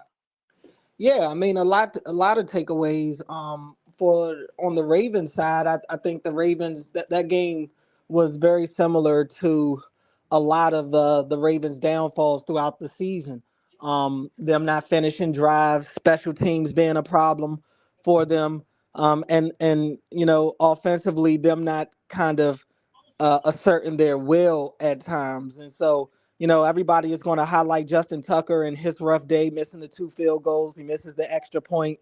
And, they look at the final score and will say that Justin Tucker's misses were the difference in the game. But I really don't think that's the case. Obviously, Tucker's issues are at the top of the list as to why they lost. But I also think the offense, they didn't do a really good job of taking that game when it was up for grabs.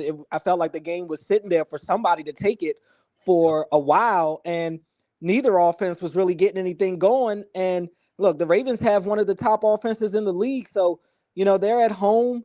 It was on them to kind of take that game by the horns instead of sending their struggling kicker out there to take some of those long field goals. And in the end, Saquon and the Eagles ended up making the plays that actually made the difference in the game. Yeah, listen, man, I love that. I love that take because it's so true. The game was up for grabs. It's 14-12. Literally it's anybody's game. I mean, nobody was blowing each other out, and I think it's ridiculous. Again, we got live on the Rise React Media Hotline. I got my man Cordell Woodland. You can follow him at Cordell Woodland on X. Covers the Ravens, Orioles, 105.7 The Fan. Shake It Up Sports Show as well on the same station. He's followed us before. He's been a guest before. Very, very good, intelligent sports mind in the game. And Cordell, I say, it's ridiculous that people are even talking about, now the Ravens take a step down. They're done now. Like, it's so ridiculous the way some of these people take. I look at this team, like you just said, from the outsider's perspective of this is an elite offense. Like, every now and then you're going to walk into, maybe a scheme that doesn't fit you. And Vic Fangio is shown to be able to do that. But the Eagles, they did fumble the ball 5 times. You just didn't get any of those fumbles back. So I don't think the Ravens are done by any means, my man. No, I don't think they're done. I mean, look, they go into their bye week at 8-5. It's a late bye week, week 14. They desperately need this bye week right now. That's a long time, 13 straight games. That's a lot for any team. So I do think they suffer from a little bit of fatigue. I don't want to use that as an excuse, but a little bit. I do think naturally fatigue was a little bit of an issue for them. But yeah, I mean, the Ravens just can't get out of their own way at times. And, it's a couple of plays that stick out to me. A third down where the Ravens are kind of in their own end zone and Lamar kind of short arms a easy pass out to Zay Flowers on the outside for a first down to continue that drive. Instead, that ends up being a punt, and I think that was in the stretch of their 3 straight 3-and-out. I think to Lamar taking a bad sack on third down that kind of pushes them back, and Tucker ends up missing the field goal the very next play. Special teams wasn't great for them. It was a lot wrong. The defense has been one of their biggest issues for most of the year. Over the last 3 weeks, they played a lot better. They played well enough to win yesterday, but all in all, I still think that the Ravens are a really good team. Health, just like for any other team, is going to be important for them. They have to figure out this kicking situation with Justin Tucker. And, Lamar has talked about this team just being more consistent. Consistency is their issue right now. They have the talent. They just need to be able to show that they can play at a high level on a regular basis. Listen, man, I agree. And I want to ask you because there's just 2 ways to look at this, in my opinion. And we're talking about the kicker situation. Your Harbs come out. Again, we're following. Make sure you follow Cordell Woodland at Cordell Woodland on X. He was at the typing in the press conference today, all the quotes from Harbs, and he covers the Ravens and Orioles, 105.7 The Fan, Shake It Off Sports Show on the same station. And you look at this 2 ways. You see him give the confidence. Look, Justin's our kicker. That's fine. I get that part, right, as a coach. But what happens when the other players on the team are killing themselves to get to that point, and they know this dude just has the yips and he can't get out of his own head, but what do you say to them? And on the other side, if you do go out and do something crazy, like maybe a ghost injury, he gets put on IR, you get another kicker, like what does that say to the veterans on your team? So like, how do you think this plays out, man? Yeah, it's a weird situation, and I think a lot of people have tried to make it seem like it's a simple fix, and it's not. It's Nah. not. I mean, Tucker has warranted a leash, a nice leash at that. As great as he's been throughout his career. So you do want to show some patience. You do.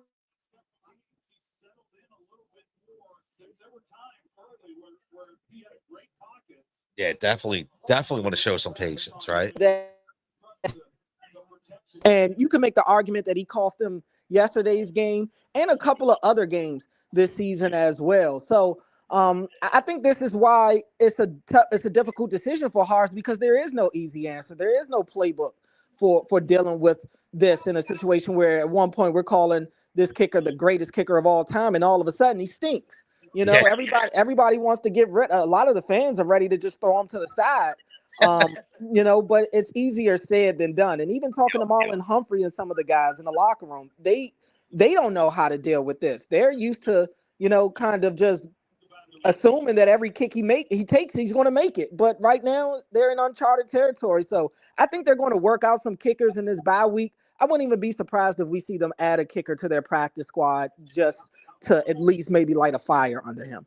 Yeah, I agree with you, man. Like, this is a no-win situation. Like, you want to give your guy the leash that he deserves, but at the same time, like, God forbid, what could happen? Like, if you lose a game on the leg of Justin Tucker, like, you're never going to live it down. Like, John Harbaugh this is a no-win situation for him. I would not want to be in his position. That's for damn sure, man. But let me ask you, your top 4 teams right now in the NFL, man. This overall, I know it's changed a couple times. Who are your top 4 teams right now? Top 4 teams. I would say Detroit, Buffalo, Kansas City, and right now I'd have to put the Eagles in there. Yeah, it's crazy. People were talking about Kansas City. I was getting arguments earlier. They're saying it's the worst 11-1 football team they ever seen. And I'm just like, to me, that's a ridiculous statement. Like, with a team that has a Hall of Fame defensive coordinator, a Hall of Fame head coach, a Hall of Fame quarterback, a Hall of Fame tight end, and hadn't even hit their stride yet. Like, I'm just like, how can you say that? Like, to me, that could be the scariest team of all, in my opinion. Yeah, I mean, look, last year should have taught us, that we can't count these guys out. All last year, they looked terrible. And, everybody was counting them out. People are making it seem like their run is over. And all they did was kind of wake up at the right time, hit their stride, lean on the defense, lean on that run game. And they just know how to navigate those playoff waters. They know how to play in those big games. They came to Baltimore in the AFC Championship game and won that game, and then go on to win their second straight Super Bowl. So I'm by no means I'm not one of those people that believes that you have to win games pretty. You have to blow teams out. It's football. It's not a pretty game. You get into January, you're not blowing anybody out in January. So yeah, you have to learn how to win games when you're not playing at your best that day. You need to learn how to win games from behind. You have to be able to win in a variety of ways, and they have shown that they can.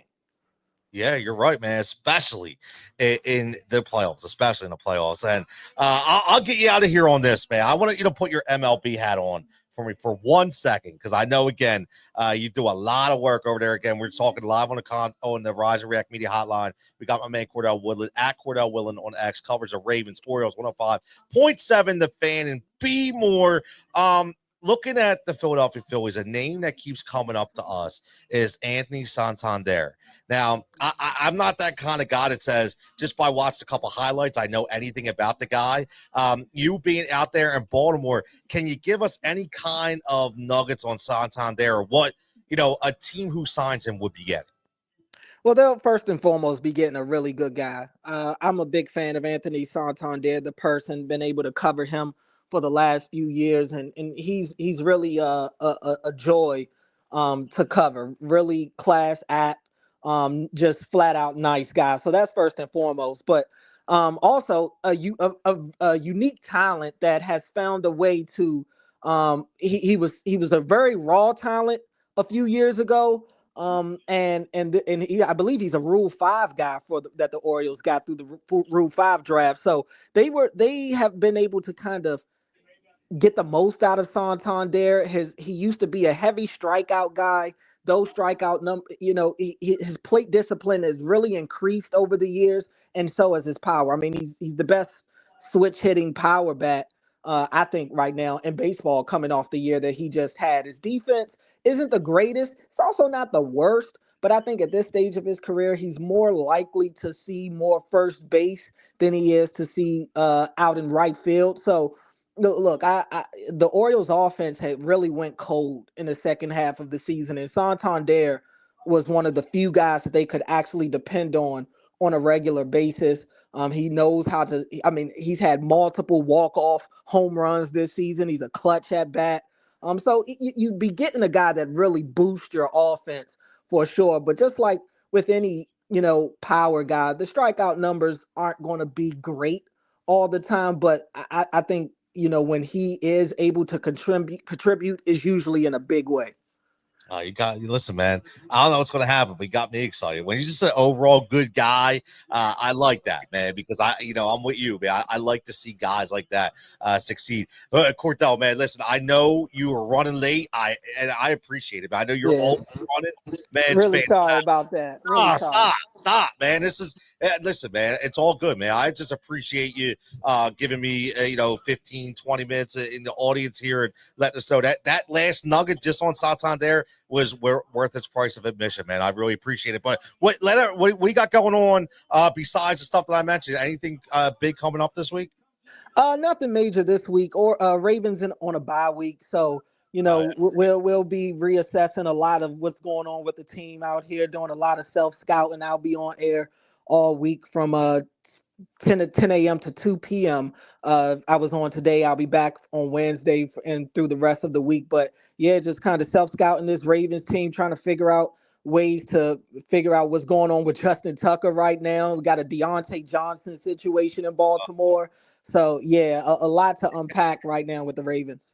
Man, that's what pays the bills, man. Keeps you busy, brother, right? Keeps you busy, man. No, listen, man, I really appreciate you hopping on, man, and I'll definitely get you back on when you have some more time and chop it up. And good luck, this season, the rest of the season with the Ravens, brother, for real, 100%. Yeah, appreciate you having me. Absolutely. There he is, man. That is Cordell Woodland. You can follow him at Cordell Woodland on X. He covers the Ravens and the Orioles, 105.7 The Fan. You tell him all. He told you, 10-2, man, all day on air. You heard what he said about Santander. I love it. Right? I love what he said about Santander. I'm excited. And I agree with him 100% what he talked about with the Eagles and the Ravens as well. Listen, another fantastic show right here. My man Adam checking this is another great show, man. Keep up the grind. That's what we do, brother. That's what we do, man. We grind it out. Shout out. We still listen, man. We've been pegged anywhere between 128 to 136 live viewers since we started this thing. A lot of subs, a lot of people coming in, a lot of comments. Appreciate it as always. Everybody have a fantastic week. Like I always say, man, every day above ground is a good day. Listen, it's a little cold out there. That's okay. Stay warm. Go Birds. We'll see what happens. Carolina up next. We shall see. But again, as always, man, we'll be back. Not next week, a week off. Following week, we'll be back right here live from Pike's Pub. And who knows, man, winter meetings in Major League Baseball. So we'll never know. Keep it locked right here on the Tony Cutillo Show on YouTube. Make sure you subscribe. Later on tonight, we're hopping on, talking some fantasy, talking some bets, just like I do on Sirius on the regular. So everybody have a fantastic day, fantastic night, and we'll catch you back here next time.